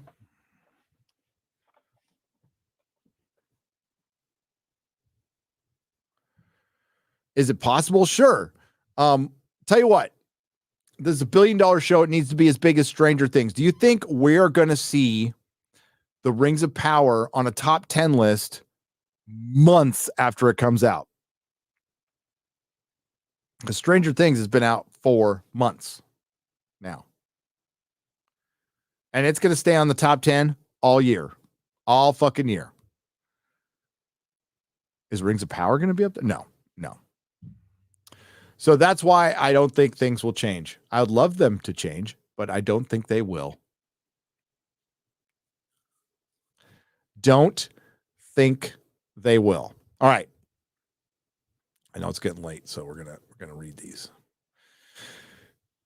I should resent perversion of the care. Oh, here's the quote. Thank you, Scott McKenzie. Bless you. Bless you. He gives me the quote I was looking for $9.99. Bless you, sir. This is Tolkien. I should resent perversion of the characters and do resent it so far as it appears in this sketch, even more than the spoiling of the plot and scenery. Unquote. J.R.R. Tolkien. That's your quote. This was a perversion of the characters, a perversion of Galadriel. Tolkien is spinning in his grave. Jar Jar Abrams, and I've read this one. The actors, I read that one too. If this show is to be believed, Guy Ladriel swam across the ocean, got rescued by Sal Brand, got rescued again, trained an army, set sail in the same time it took Lemonlass to fall in a hole, escaped, and run to a tower. Yes. The same thing happens in the Jar Jar Abrams Star Trek movies and the Kurtzman Star Trek shows. Like, there's no, for example, there were 7 points of light at the beginning of season 2 of Star Trek Discovery. These 7 points of light were like a harbinger. They were hundreds of thousands of, wait for it, light years apart, but yet everybody on Earth saw them simultaneously. Even though the 7 lights were hundreds of thousands of light years apart. And nobody ever thought in the entire season to maybe go, wait a minute. It's light years, meaning it takes that long for us to see the light. How are we seeing it simultaneously? And we're supposed to be the smart show. That's just one example. That's just one example of I've got a lot of videos in the first 2 seasons right on this channel. If you want to see what you want to see me get as close to a nervous breakdown as I could possibly get. I've hardened since then. My soul is calloused. Thanks for the super sticker. The Lincoln Rail Split for $2 Hail. Jacob Gore. Hey, remember when Adar killed Sauron? Totally, man. I totally remember when Adar killed Sauron. No, I don't remember Adar because Adar didn't exist. Elves can't make orcs. We don't know who Orc 1.0 or 2.0 really was. Weren't tortured, mutilated elves Saruman in Lord of the Rings? Well, he created the Urukai. The episode made me want to eat my tongue. Nerd Cookies, hashtag me too. Hashtag me too. By the way, follow Nerd Cookies. She's a good cookie, that one. She makes lore videos. She tries to, she can be salty too, but she's a nice one. She's a good one. So please subscribe to her channel. Her and Jane Theory, good people. Good people. It ain't all bad. Cyberpunk's Edge Runners is good. Hey, Craig Riley, I heard it's good. And I will be watching it this weekend. I got to watch Primal. I'm going to do my animated. I could have watched it today, but I watched Venture Brothers, and oh my God, you could not. The humor. I watched the episode where Brock. I don't want to get into it there. Yeah, they were talking about like flat stripper boobs, and there's like a joke that just goes. It's just search up funniest moments of Venture Brothers, and it'll probably be the first or second one. And it's so hilarious and wrong in every way. And God, things were good back in 2012 and 13. We don't know how good we had it. Gary, have you been checking on Just Some Guy's Ring of Power video? Despite the recent shenanigans, he can still put out some good content. Yeah, I watch his Rings of Power videos, of course. Of course.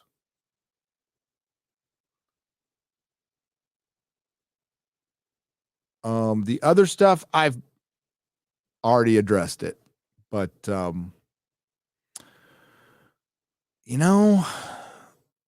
it's like I always say, and I got this from other YouTubers. Sometimes it's best not to air grievances out on Twitter. It's not wise. It's not wise for your channel. It's not wise for your health. Especially when it's like beef between, I hate it's like the audience doesn't like to see mom and dad fighting. You know what I mean? And it's best to handle that stuff behind the scenes. And if it can't be handled behind the scenes, then shut the fuck up. Nobody cares. Nobody cares about some bruised ego or something. Just suck it up, handle your shit behind the scenes, or just shut up. That's That's the way I see it. Especially when it's like in our sphere. We get enough shit. We don't need to be giving each other shit. Happens though. It happens a lot. A lot more than you think. Shenanigans going on behind the scenes all the time. It's like a fucking soap opera. That's why I stay out of it completely. I don't watch this show, but did Regent left nation in hands? Did the Regent leave the hands and the nation of her opponent? Well, she doesn't know our Farazan is her opponent yet because she's a fucking clueless leader. She's a terrible leader. But she was pretending to be on the other side and not the side of the faithful. But then she sided with the elves in front of everybody. So I don't know what the fuck kind of logic was that. I mean, it didn't get talked about enough, but Queen Regent Muriel was voted on by the people, this powerful woman of color of Numenor, because we totally didn't just pick a woman of color and pick a character that never really ruled in the lore. So we can have a win for the Bechdel test and intersectional feminism. And that's what they did. And then they made her a fucking moron. So she was pretending to be against her father, right? Even questioning Elendil, calling him a traitor, but she was trying to figure him out. Then she publicly announces she's siding with a fucking elf. One elf. The one elf that everybody was Nah, fears, they took our jobs. They took our jobs. Then she takes off with them. And the omen that her dad said, I wonder what this means. If you go out there, all you'll find is darkness. Oh, you mean like when she gets blinded by the volcano and then puts a blindfold on when she goes back to Numenor so her people don't know she's blind? Why is the queen wearing a blindfold? Must be a new fashion for Numenor. Couldn't be that she's totally fucking blind now when she went into battle.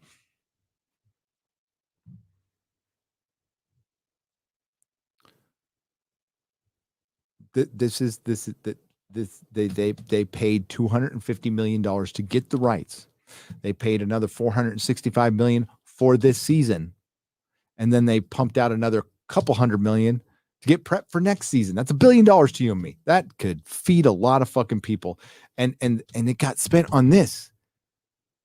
And there's a plot point where the queen goes blind and she puts a blindfold over her eyes so people don't think she's blind. I'm not making this up. This happens the next episode. And when I say CW bad, I mean it. It's not hyperbole. Like this is as retarded as the CW. Next up, the Numenorian armor rack. Beer gut chest plates. I know, right, Corbs? They look terrible, right? Gary, all hail. You've raised the flag and blown the horn, giving us a place to rally, laugh at all the garbage, and celebrate worthy art. Now, I'm shamelessly going to plug my own. Good. Lovecraft's Iraq and Forsaken fantastic books that refuse to toe the woke line. What's Lovecraft's Iraq? Is that like H.P. Lovecraft in Iraq? That sounds fucking awesome. I want to see that. You know, someday, if things like ever get normal again, I want to see a proper adaptation of the Call of Cthulhu. It's never been done. They didn't even bring their greatest war commander, our Farazan, to the Golden. Oh, wait, that's right. They're freaking ruined him and left him behind. Yeah. He was so bad. He's evil, but he gets evil, but he's so badass that when he faces Sauron and his army, Sauron's like, we can't beat him. I'm going to bend the knee. And then I'll just work my magic on him, you know. But he bends the fucking knee when he sees that army. You think anybody's bending the knee to this army? Halbrand, put it down. One cannot satisfy thirst by drinking seawater. What the fuck is that supposed to mean? Please explain this apparent metaphor. Well, you can't drink seawater to quench thirst. I don't know how that means. Oh, his thirst for vengeance? Well, I mean, he did get killed by Adar. Bo and Debbie Mulder for $5.55. Richard Bechtold for $10. Gary, are you you are kind of my hero. Love you, dude. First super chat. Please be rough. No, I'll be gentle. I'll be gentle. If I'm rough though, I do this.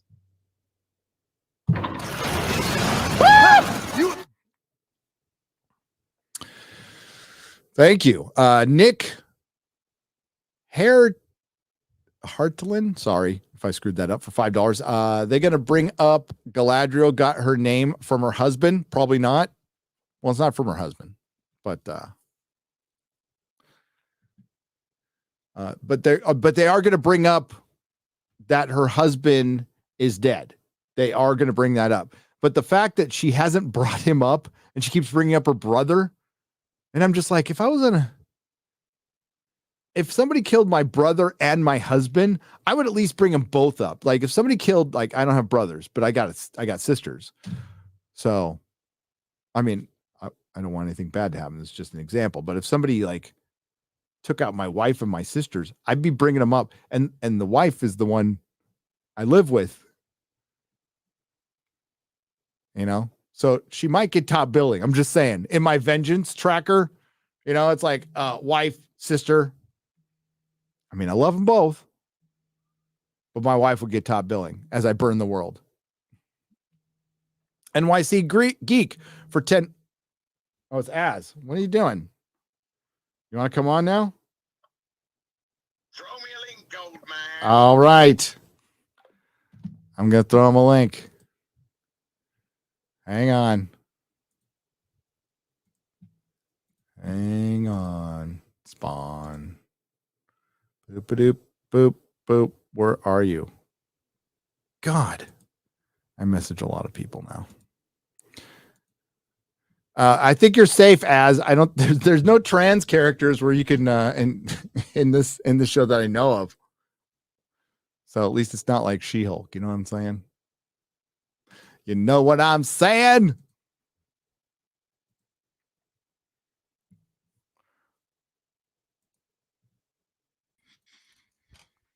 Jeez. Why are you so jealous? Oh wait. Exclusivity.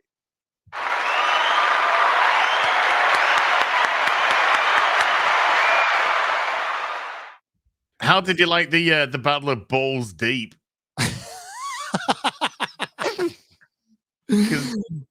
We all got fucked. We did. I liked it when he slid on the horse to avoid the arrow and then cut the orc in half. Like, oh my god! But that arrow came like a full. It felt like a minute later. Yeah, she was like in position before the arrow had gone. Well, before the arrow came. I actually laughed quite a bit at that. It was hilarious. Hey, we got a $50 super chat from Mouth Breather for $50. Says, from the name of this episode, I assume this entire story arc takes place in the Valley of Udun in Mordor. Yes. Well, see, did you ever get that feeling that they were in the Valley of Udun? No. I did get that feeling that that's going to be Mount Doom. Yes. They oh my god, that's the worst part, dude. But we didn't get confirmation that that's Mount Doom, but it probably is. Hey, Gary. Yeah. What's it like to be right again? It feels great. I know. I feel good about it. Feels great. So, yes, it's called Udun, and they were fighting in a valley-ish kind of place. But you couldn't really tell. Did it feel like a valley? No. But like an open plain. Does that mean the volcano was Mount Doom? I think so. And that's I'm speechless on how fucking bad that is. Like creatively bankrupt bad that is. And they're going to try and tell us Galadriel got to Mordor from Numenor before the battle ended. Yes. It's a day's travel from Numenor to this. Hey, if Celebrimbor can walk home from Khazad-dûm to Region in 10 minutes, why not? Oh no. Where were those horses? Where were the horses? Where were the men? As somebody said in my super chat square, but they were probably in Guy Ladriel's prison wallet, which is her ass. Her ass. As welcome. I'm blocked. What does it say? I'm blocked on your channel, says Michael Strelitz for £2. Who on my channel? Your channel. Your channel. Michael Strelitz. I don't recognize that name. Yeah, it's here. Here it is. I don't know. Maybe they went after a bot. Did you go after a mod? You collateral damage. Yeah. I'll have a look. We'll fix it. Costs SK for £5 So much to hate for this TV show that introduces Tolkien's work to younger gens. And half of you here have not read a single book from as if PJ's movies are accurate. Oh wow, we got a fan in here. Well, this show has actually, I think, inspired many to read the book. Nobody said PJ's movies are accurate, and you should watch our videos before you say anything like that. The sea is always right. Are you trying to say, bro, that this is accurate to the books? This is a fictional story from the appendices.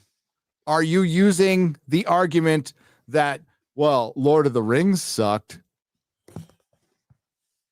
so this can suck too? That's on the bingo card, by the way. It's an old argument trying to pick apart a predecessor to this. Peter Jackson did make a lot of changes, and you know what they were? Fucking entertaining. It won 12 Oscars, was nominated for 3 fucking Best Pictures when that mattered, and it's the greatest trilogy of all time. Are you actually seriously comparing it to this? Hey, that doesn't compare at all to two guys that didn't even get a credit on Star Trek Beyond. I know. So you watch your mouth, Gary. You watch your mouth. Guy Ladriel talks about her brother so much. Are we sure her name is Guy Ladriel? Isn't Guy Ladriel Lannister? Rebirth Thunder for 1999. How'd you like when Sauron and Guy Ladriel almost made out? Oh my God, Saladriel!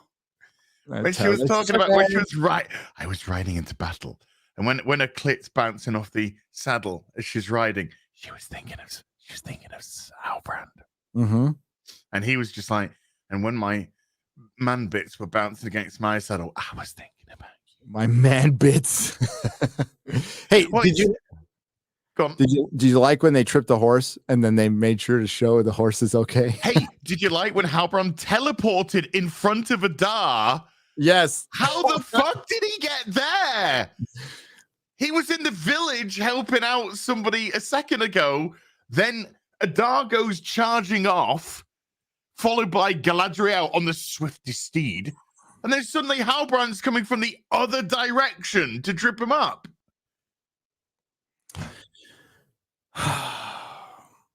Evan, did you notice that it was light when the Numenorians were riding in, and it was dark? It was pitch black outside of the fight. I was like, what? Because time goes by so slowly, Gary. Did you like when they never bothered to check what was in the package that Adar had run away with? They just fucking assumed it was the sword hilt the whole fucking time. Oh yeah, but Peter Jackson messed with the lore, so this is the masterpiece.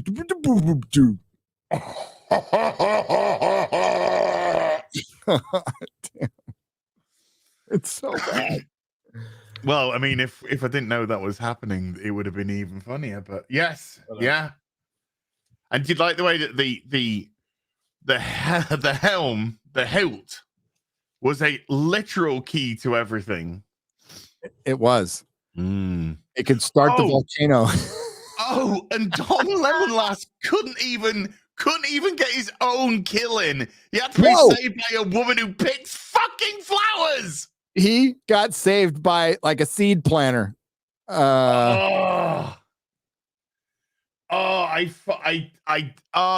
I was just like, nothing for him. Nothing. They have cut that elf's balls off I'm surprised he doesn't talk like this anymore.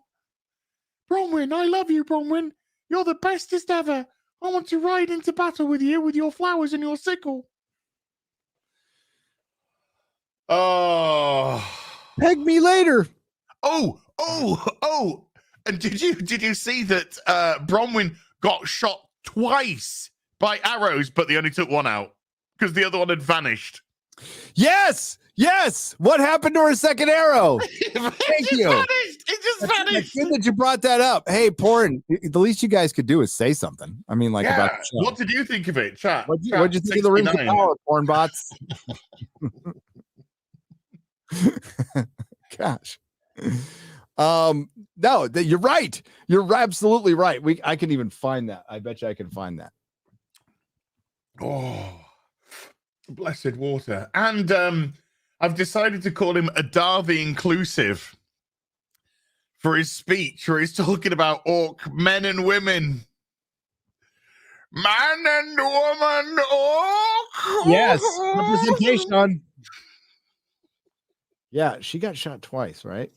Okay, he gets shot twice.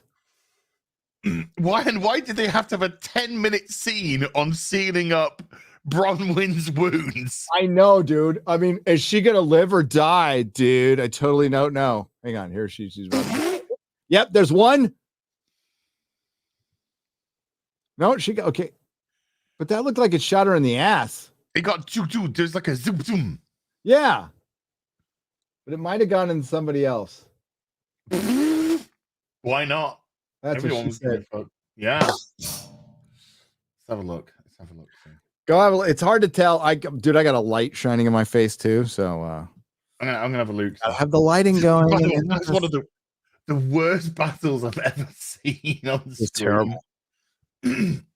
Wow. How did they excuse me, just woken up. But how did they manage to make warfare so dull? I don't know, dude, but I was bored and the only surprising thing was when it was the men, when they sent the men into the town and and then some of the orcs, but it wasn't surprising when Bronwyn saved fucking Don Lemonless. I'm like, oh, he's totally going to get saved, Bart. And I'm waiting and like, oh yeah, they're totally going to not stick his eye out with that knife. No, Bronwyn's going to come and stick a sword in his back and look surprised when it happens. And that's exactly what happened. I'm like, oh, this show sucks. This is just the worst. How much slow-mo did they have to use to try and glam up the shots? A lot. Gary, I'm watching 1968 Star Trek for the first time. It's really good, actually. Great writing. I love it. 66. That's when it started, but it was going on in 68 too. It was actually canceled the year before I was born. 3 seasons and out. Modern, but like it was part of my life, like from day one. Like Star Trek was always on. I always remember it when I was like even the littlest of little kids. Why didn't the huge orc have a weapon? I because the script said the huge orc shouldn't have a weapon because he needs to get stabbed in the eye and then stabbed in the back by a woman. And like honestly, if he could take like one in the eye, you don't think he could take one in the shoulder blades for a little while? Yeah, you know, just turn around and I love how Bronwyn got a woman killed too. Like, I'm hold on, I'm here now. There's the guy's going down the slide who just got shot with the arrow. Whee! Yeah, I saw that. That was cute. There's one. Yeah, she makes two motions. Motions. It looks like I thought she got hit twice too. I did. I'm gonna have to watch it on my in the dark. Boom, there's one. And then boom, there's the second. Yeah, she gets hit below. Yeah, she got hit twice. She got hit down below, probably the leg. And then she got hit where they did the gubbins. So where did the other arrow go? It's still sticking out of her leg. She's just walking around. She's called Bronwyn the Arrowless. Arcasul for $2 says, I'm a lore expert and she's a strong whammon. That's why. Debbie Holder says nobody survives a pyroclastic flow. Galadriel is dead. Yes, dude, she should be dead. It's a pyroclastic flow. Her brothers died from dragon fire. There's no difference. Did anyone ever hear of a little place called Pompeii? Yeah. I'm going to go visit there. That's one of my bucket list things. But tomorrow, next week, not tomorrow. God, please, not God, no. Next I week don't she know looks one like of these. she looks like bathed, Cheetos. Bathed in Cheetos. Yeah, Cheeto girl. Nerd Cookie came up with that one. She gets the credit for that. Guy Ladriel, Secret Targaryen, says Bo and Debbie Mulder for $2. I agree. Unity 202 for $9.99. I can't wait for the epic scene when Guy Ladriel holds Sauron in her arms and says, "You are my king," and she stabs him in the chest. Yes. So I've got a question. Yeah. Why was Muriel there? Because we needed to have a woman commander. She didn't fight. Ellendale. I mean, he's not a woman, but he might as well be. He's He a fought fucking like bitch. one. He fought like a bitch. Yeah. Fought like a fucking bitch. Maybe it was his fucking. So why helmet. didn't Ellendale just take the command the forces as she remained Queen Regent of Numenor, where she belongs? Well, she doesn't belong, but you know what I mean. Yeah. Because they wanted to have Bronwyn and Queen Muriel go, "You're amazing. Now you're amazing." Oh my God, that scene was as bad. Did you like when the black guy fought against all the white orcs? Yep. And all of a sudden became a great fighter out of nowhere. It just became an analogy for oppression. Yep. When he got his ass beat by a little girl the episode before. Did you like the way a tower can fall down if you just burn one of the supports around it for some Yeah, that's a shitty tower. And that's Elven too. Top Elven craftsmanship at its best. Okay, and another thing I didn't bring up, the super chat's going to bring up. How did they know where they were? How did who know? The orcs know where the people were. How did the Numenorians know that they went back to town? Oh, because they've been watching the show, Gary. Oh, okay. Paul Turner for $5. Dear Gary, how did Guy Ladriel and the gang even know this crap with Adar was even happening? She could sense the darkness because she's fucking awesome. Okay. You better understand that, Paul. Guy Ladriel, fucking awesome. Did you right? I think I went into this in my review last week, but when they were talking last week in the War Council, all four people, in that War Council where they were saying, where were the orcs moving to Halbrand? Totes not Sauron. And he said, oh, they were heading to this elven tower, which just so happens to be in the TV show. And then he fled the Southlands after knowing that information, got onto a boat. That boat was traveling for goodness knows how long before it was attacked by the serpent, destroyed into a raft, where the raft floated to fucking Valinor, the other side of the sea, where it picks up Guy Ladriel, gets attacked again to a smaller raft, which then drifts for goodness knows how long, eventually gets picked up by a Numenorian ship, which then heads back to Numenor, goodness knows how long that took, and then they got to Numenor, and they went to the War Council a few days, weeks later, and they said, yeah, that's probably really good information. So the orcs were moving to that tower probably months ago. Yeah, they're probably still there. Let's just take 300 people, 500 people. Oh, no, 2 boats got destroyed. Should we get 2 more from the fleet? The huge fleet of Numenor that we have? No. Because it's important that we defend Numenor, so we're going to take the leader of Numenor with us.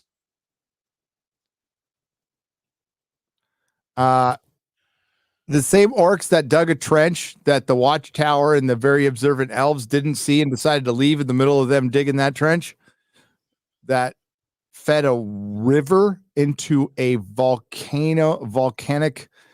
I guess it's in the volcano. Mm-hmm. There's some lava just floating around, and just a little bit of water will just pop it off, man. Dude, it makes it explode. Water makes lava explode like a fucking nuclear bomb every time. It's not like it just turns into steam, right? It would now the steam could explode, but it would have to be a lot of it. Like the steam would build up pressure. Yeah, it would have to be a whole, and that was not enough. But they didn't. The problem with that whole business is they showed a large reservoir, but these are man-made trenches that are tiny. Yeah. But now they're a river. Now it's like the Mississippi, like the Nile, like went in there. It's fucking crazy. I can't wait for the epic scene when Guy Ladriel. Oh, I read that one. Man, I wanted that love scene, hot and spice, but no, says Darkheart 1000. Darkheart 1000, 2000. Okay. Marcelo Trusendi says, watching this out of curiosity with my girlfriend. I read the book. She seems to be enjoying it. Dump her. Just kidding. No, I'm not. Get rid of it. I think this isn't going to work. She's not for you. Cast her into the fire. Yes. There was a guy who posted, I don't know if he was serious, but he's like, my girlfriend won't let me put up Elendil's sword. And everybody's like, dump the bitch. And I'm like, my wife steals my shit. My wife steals all my Star Trek shit. Like, it's getting annoying, to be honest with you. But she steals all my Star Trek shit. That's what you need. You need to get that Playmobil Enterprise, dude. I got it. Somebody bought it for me. Yeah. You know what she did? She stole it. Good girl. Somebody bought that for me and she stole it. Good girl. Hey, Az, why did the chicken go to the Nerdrotic channel? To try and hide from the jokes on the other channel. Oh, yeah. The crying game. Dude, after watching yesterday's She-Hulk, that would be the person I would choose to go away with if I had a choice of anyone from that show. Yeah. I'll take the transvestite. I'm okay with that. All the women are fucking disgusting. Dude. Just horrible, disgusting. I'll take the transvestite. Right. Oh my God. We'll learn to love. Like they did in the crying game. Mostly why do you always only want to do tit stuff, Az? Don't you want to? I don't want to. I'm gonna risk the freaking strike and play that tomorrow, or the claim. We can always just cut it out later, but yeah. I cut it out for mine. It was fine. Lady Fossilot for $5. Nerdrotic, you forgot the ways of the Mary Sue. They're so vile that even the lava and the pyroclastic avoid them like the plague, hence her survival. Thank you, Lady Fossilot. You are correct. I say corrected. MJK 2020 for $5. If they want female energy, why didn't they make Guy Ladriel feminine? Doesn't her toxic masculinity give the show less female energy? MGK 2020. Great point. Do you know what this show does need? It needs some male energy. Yeah, dude, it does. Oh my God. That moob armor is something else. And you notice it's got a line in it that looks like a bikini top. It's got like a little thing that goes here, and it's got a line under here, so it looks like they're wearing a fucking bikini top. I hope so. I think it's Western Karens that can't write men. The creator of Full Metal Alchemist is a woman. You can ask Az about full FF14. The lead writer is a woman there. There's also much. Sure. It's a Western thing. Hey, like you guys might not like Harry Potter, but at least like J.K. Rowling wrote Harry Potter. Like she was fine. She could write boys and men. It was fine. Yes, some can. Most can't. Most can't. Well, it often helps when you're not trying to plow politics into something, so you're just concentrating on character. Yeah, especially in a genre that's been like, let's just be real, like 90% male for a long, long time. It's probably just in the recent 20 years where more women are reading fantasy. And I'm talking like proper fantasy. Like there's women who read Conan, and my God, if you find one, marry her immediately if she likes dudes. Chat, but, should I piss Gary off? I'll make him think about something and piss him off. Gary. There were three inverted commas leaders at the battle today. Who were they? They were Bronwyn, Yes. Guy Ladriel, Yes. and Muriel. Yes. I thought this out.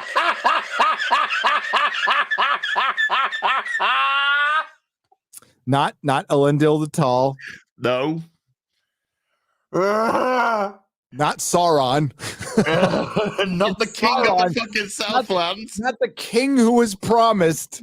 He's subservient to some commander elf. That's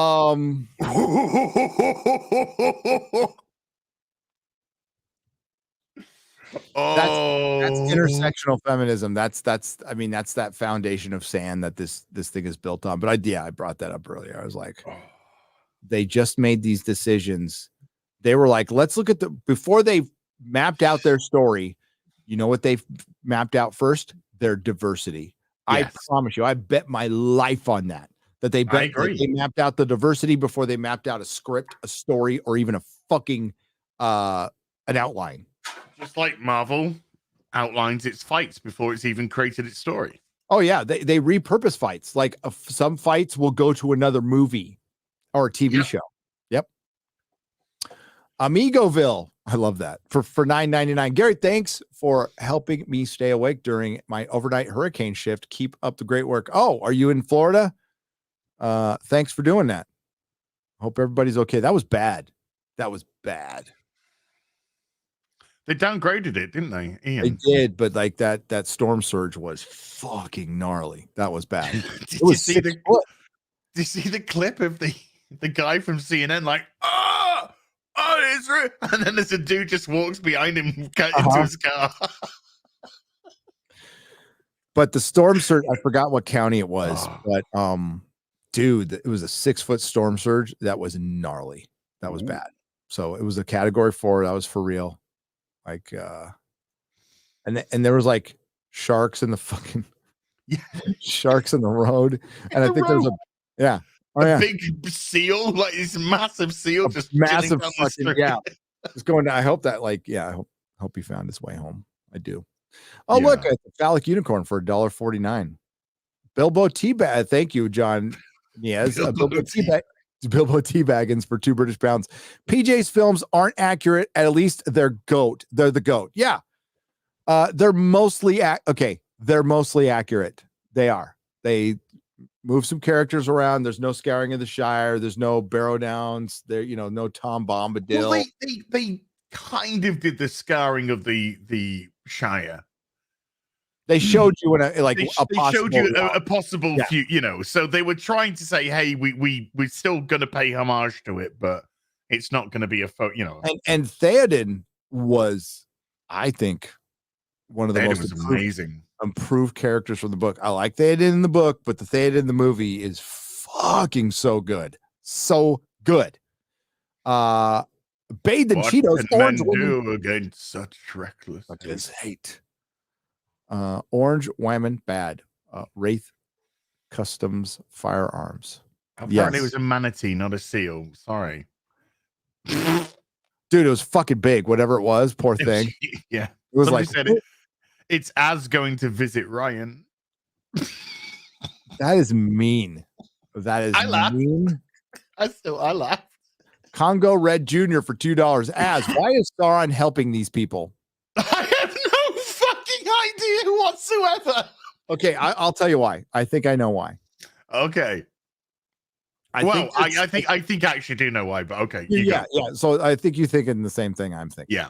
Okay. That they're trying to make you think that Sauron is rethinking his ways. Mm-hmm. Like he's truly rethinking his ways. Like he's in defeat. Nothing starts out evil. He's a human now, and he has a chance to turn things around. He's even said that, right? Yes. But and Adar hinted at that in today as well, by saying that after the defeat of Morgoth, Sauron dedicated himself to healing Middle-earth. Yes, and that's how he saw it. I mentioned that before, though. Sauron thought he was doing the best thing for Middle-earth. It needed order, and it needed to be under his control. And he was the guy to figure it out. Yeah, because Sauron didn't. Oh, wait. Hello. Okay. Okay. Sauron was in his own mind. He was trying to unite Middle Earth. So Adar didn't say anything that wasn't true from his perspective, but obviously from another perspective. Because Sauron didn't want to destroy Middle Earth, like Morgoth wanted to destroy everything, but Sauron didn't want to destroy Middle Earth. He wanted to have it under one rule. Him. Halbrand set his hands up Galadriel's thighs as her dress began to rise. He leaped back, shouted, "What the fuck is that shit?" She lifted up the dress and said, "Behold, and see all that is man. Look upon me and wonder."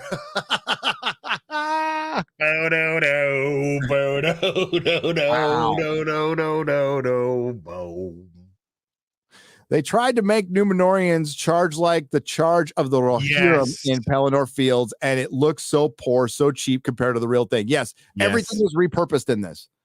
And the it was was the ring. Yeah.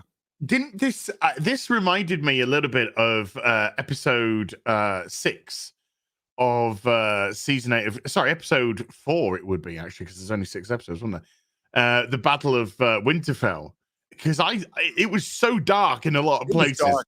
I couldn't really dark. make out really what was going on. So yeah, a lot of it was just something's happening. Everybody's talking about edge runners. Okay. Seen 2 episodes. I need to watch more. Is it good? Yeah, first 2 episodes good. Yeah. Yeah, he said you should watch. There's an interesting story that's building. It's really good. Also, hello, Oz Yaz 10. Thank you. Another good female writer, Naomi Novik. Temeraire series MC is strong. Stoic English naval captain in the Napoleonic era. 9 books about the alt-universe Napoleonic War with dragons. Ooh, that sounds kind of fun. That sounds kind of cool. I like that. Kind of sounds a little bit like we could write fantasy. Some can. But we're talking about modern Hollywood writers. We're not talking about novelists mostly. So that's the problem. I'm surprised that they haven't adapted Anne McCaffrey's Pern books. They probably will now. Damn it.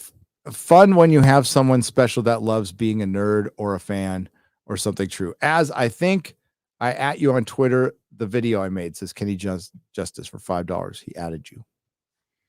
God, dude, I just got like the thing is, once it gets close to 3, I start getting hungry again. That's bad. Of course. Yeah. I'm gonna have to call it soon because I can't. That's fine. My day is just beginning. Hammer of Subtlety for $5 says it's totally Mount Doom, because why wouldn't the writers be stupid enough to make Mount Doom origin story?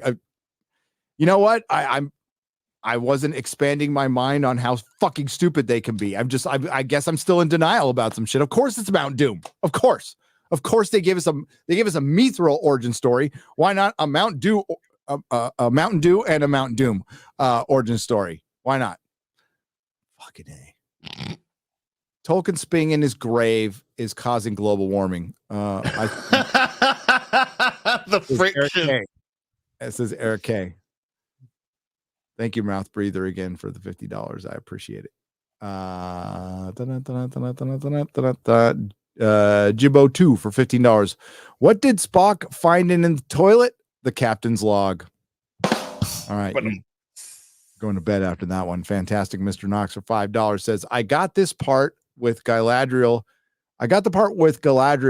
Had her sword play. I wanted to laugh so hard that sword play was so bad. It's bad. And it's funny. Welcome, Az. Hi.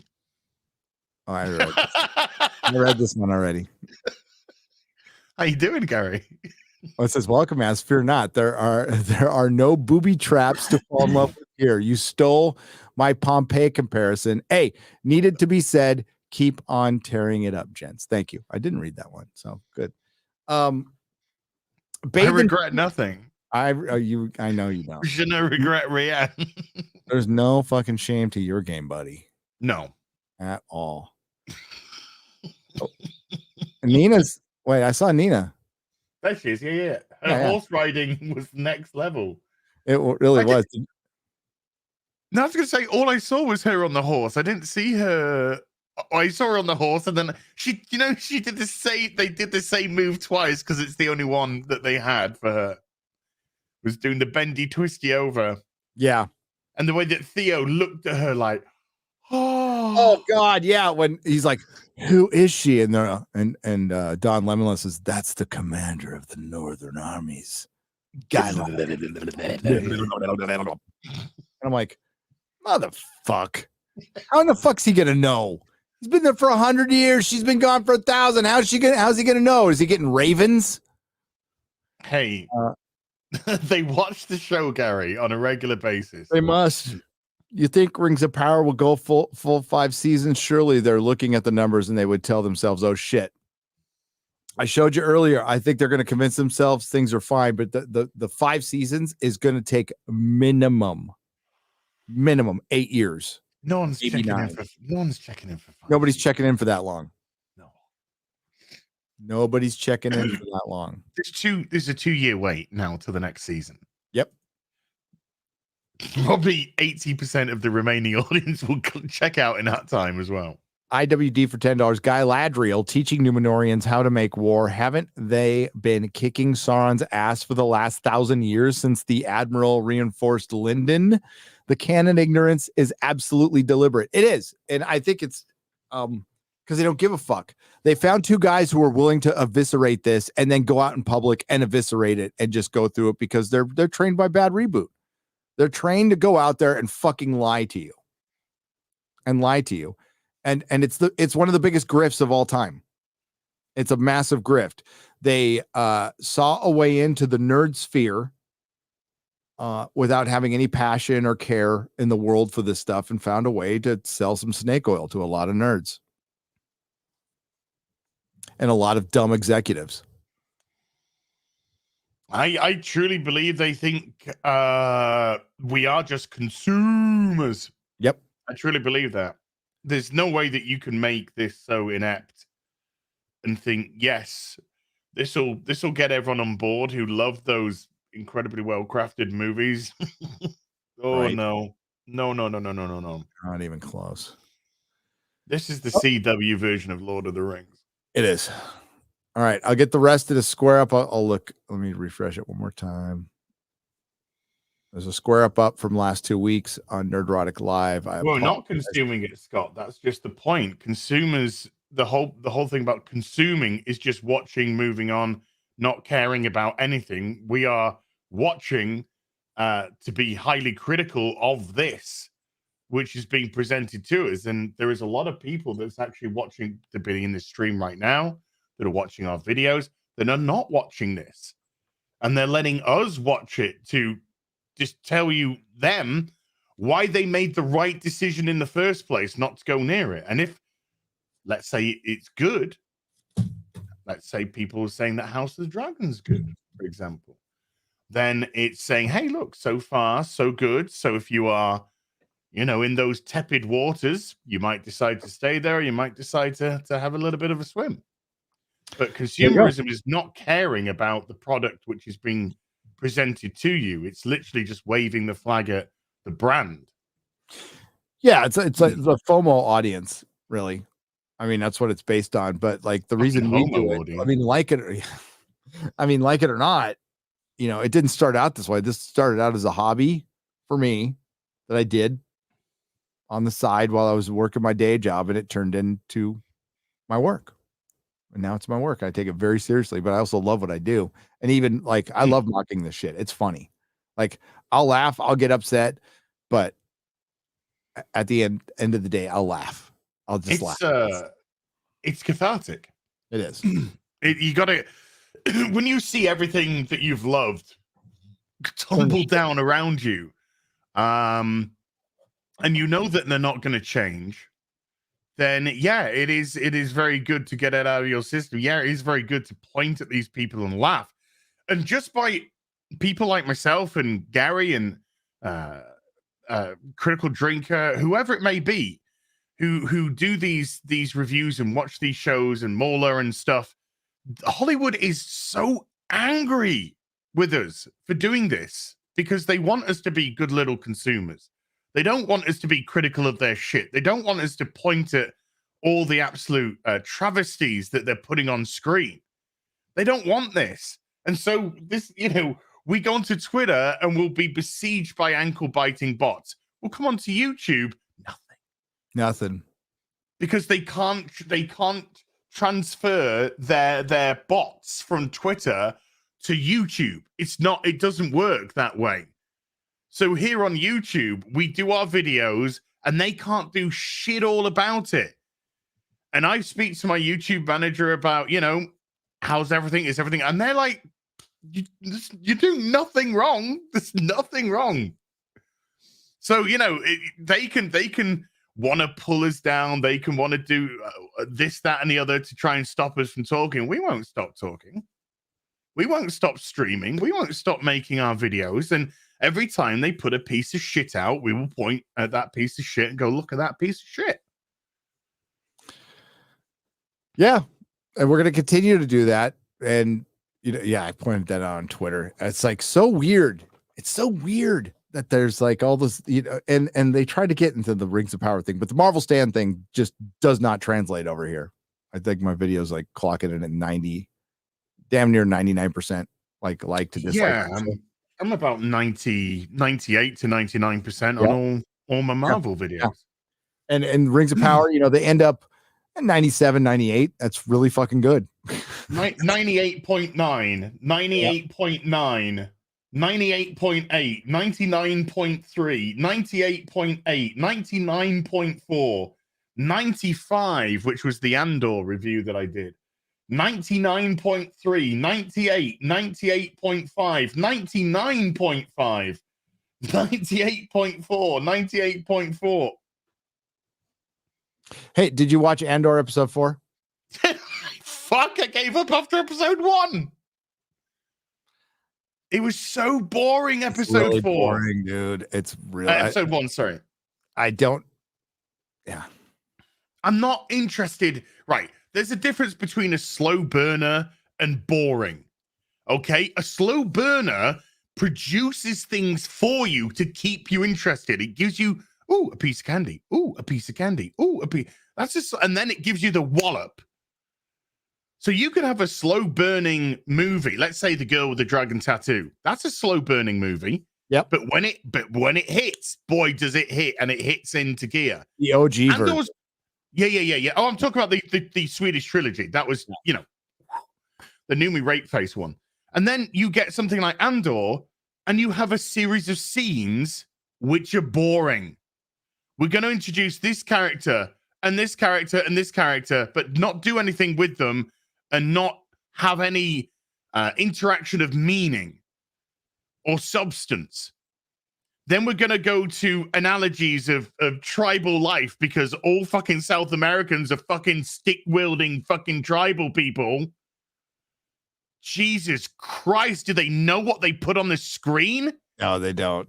That was so bad. They're the most racist fucking people out there. It's like, hey, my fellow Latinos, let's go to LA and be in gangs. I mean, that's their attitude towards it. It's like, why couldn't they just be from an advanced race? Why did they have to live in teepees, motherfuckers? Bird Shid for $5 Australian. I love a bit of swordplay before I get raw dogged by Daddy Bezos. Okay. Bill Bo Teabaggins for the final one for the night. Why is Mount Doom spitting out Cheeto dust? So we can all snort it because it's Cheeto dust cocaine. Cheeto time. Cheeto cocaine time. Flag Ninja, keep telling the truth. We'll be here to listen. I heard that the showrunner of Andor, didn't they make an analogy that Mon Mothma was Nancy Pelosi? Nancy Pelosi. That does that tell you like how fucking disconnected they are? Like, Yeah, well, A, yes, and B, it tells me not to watch this shit. It tells you not to watch. I can tell you right now, like she's not even popular in San Francisco. They fucking hate her there. They shit on her fucking driveway. They do. She's just part of this like tiny little district that like she controls all the voters, but yeah, she'd be gone soon. She's getting old. All right. So thanks to Eric K out there and the Nerdrotics. I really appreciate you. Thanks for showing up, Sexbots. Thanks to everyone who left a super chat and donation. There will be a square up, be out by at the latest next, Thursday morn before next Rings of Power. And it'll be square up for House of the Dragon, Rings of Power, and some Nooners and stuff. Next live stream is in 12 hours, 12 and a half hours. No, 12 hours, 26 minutes. Critical Drinker will be joining us on Friday Night Tights with Shadiversity Disparu, this man right here, as Jeremy Ryan. Ryan surviving a hurricane. Too bad. Oh, I'm just kidding. I was gonna say I had a great replacement for him in mind, but not gonna work out now. Wow. I'm just kidding. I love my boy. Jane Theory will probably be on Sunday with us at some point for House of Dragon. I don't know. Fringy's coming on this Sunday. We'll have Jane back for the last two. Jane was great. She's great. She is great. She really is great. Oh my God. On your She-Hulk review, when you said, what do you do with the triple dating rule or something like that? And she just goes, or what do you call a woman with the triple dating rule? And she goes, whore. I died. I fucking died. I heard that one. I was in the restroom. I was cleaning up, brushing my teeth. Heard that one. I almost spit out all my fucking toothpaste. You got a tattoo? It's the only tattoo I have. Yeah. Oh, really? I got a bat symbol. It's on my cock. No, I'm just kidding. Way. I don't have a bat. I have on my cock. I have "Welcome to Gotham City and have a nice day" tattooed. I got a BPRD, but it's on my back. I got a Romita Spider-Man on my back. I got a Wolverine and hello. The fuck was that? I don't know. That was really loud. You didn't hear it. That was really loud. That was, I don't know what the hell it was. It was probably Galadriel, leader of the Northern Army. Got a Ghost Rider. I got a Wolverine. I forgot all the fucking tattoos I have. I need a Batman one. Maybe that'll be my. Well, I'm gonna get a Guild of Calamitous Intent right here. That's my last one, probably. The symbol for the guild for the Venture Brothers. Just gonna get middle finger that points to everyone from Hollywood. Yep, there you go. Hey, thanks everyone. Yeah, comics is knocking on the Hobbit door. That's what it is. No, it sounded like something like somebody knocked on the door, but it's 3:00 in the morning. My kids should be asleep, and Mama's not here right now. Acid flashbacks. That's what it is.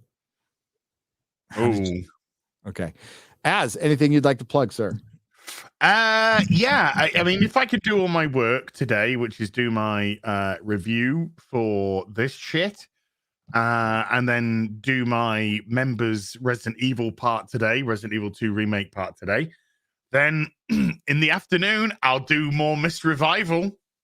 I'll do some more Miss Survival, not Revival, Miss Survival, which have been some very fun streams I've done for the last couple of days in the afternoon, trying to survive in a zombie world type of business.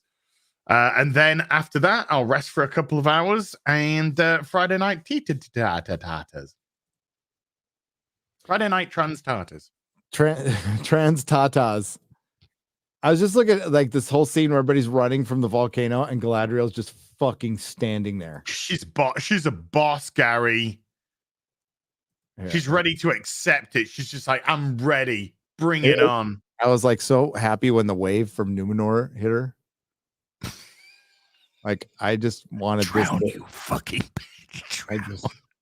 I just want this thing to get her. Oh my god. It's so satisfying. I love the look on her face. It really says everything. Just nothing. She survives that somehow. Yes, we see the picture of the aftermath and she's just covered in Cheetos. And Muriel's blind and wants to put a blindfold on to keep everybody from knowing she's blind. I want to see what that's like. I want to know if it's a legit blindfold or if like she tries to put like a veil over her eyes or something. Yeah. Well, we'll be here next week. Yeah, I'll drag you in there next week. So thanks everybody. You guys are awesome. Thanks for the support. We love you. See you tomorrow on Friday Night Tights, where we'll talk about this some more with She-Hulk. And while the guys talk about Andor, Az and I could go on eBay or something. Yeah, we could do some shopping. All right. Catch you later.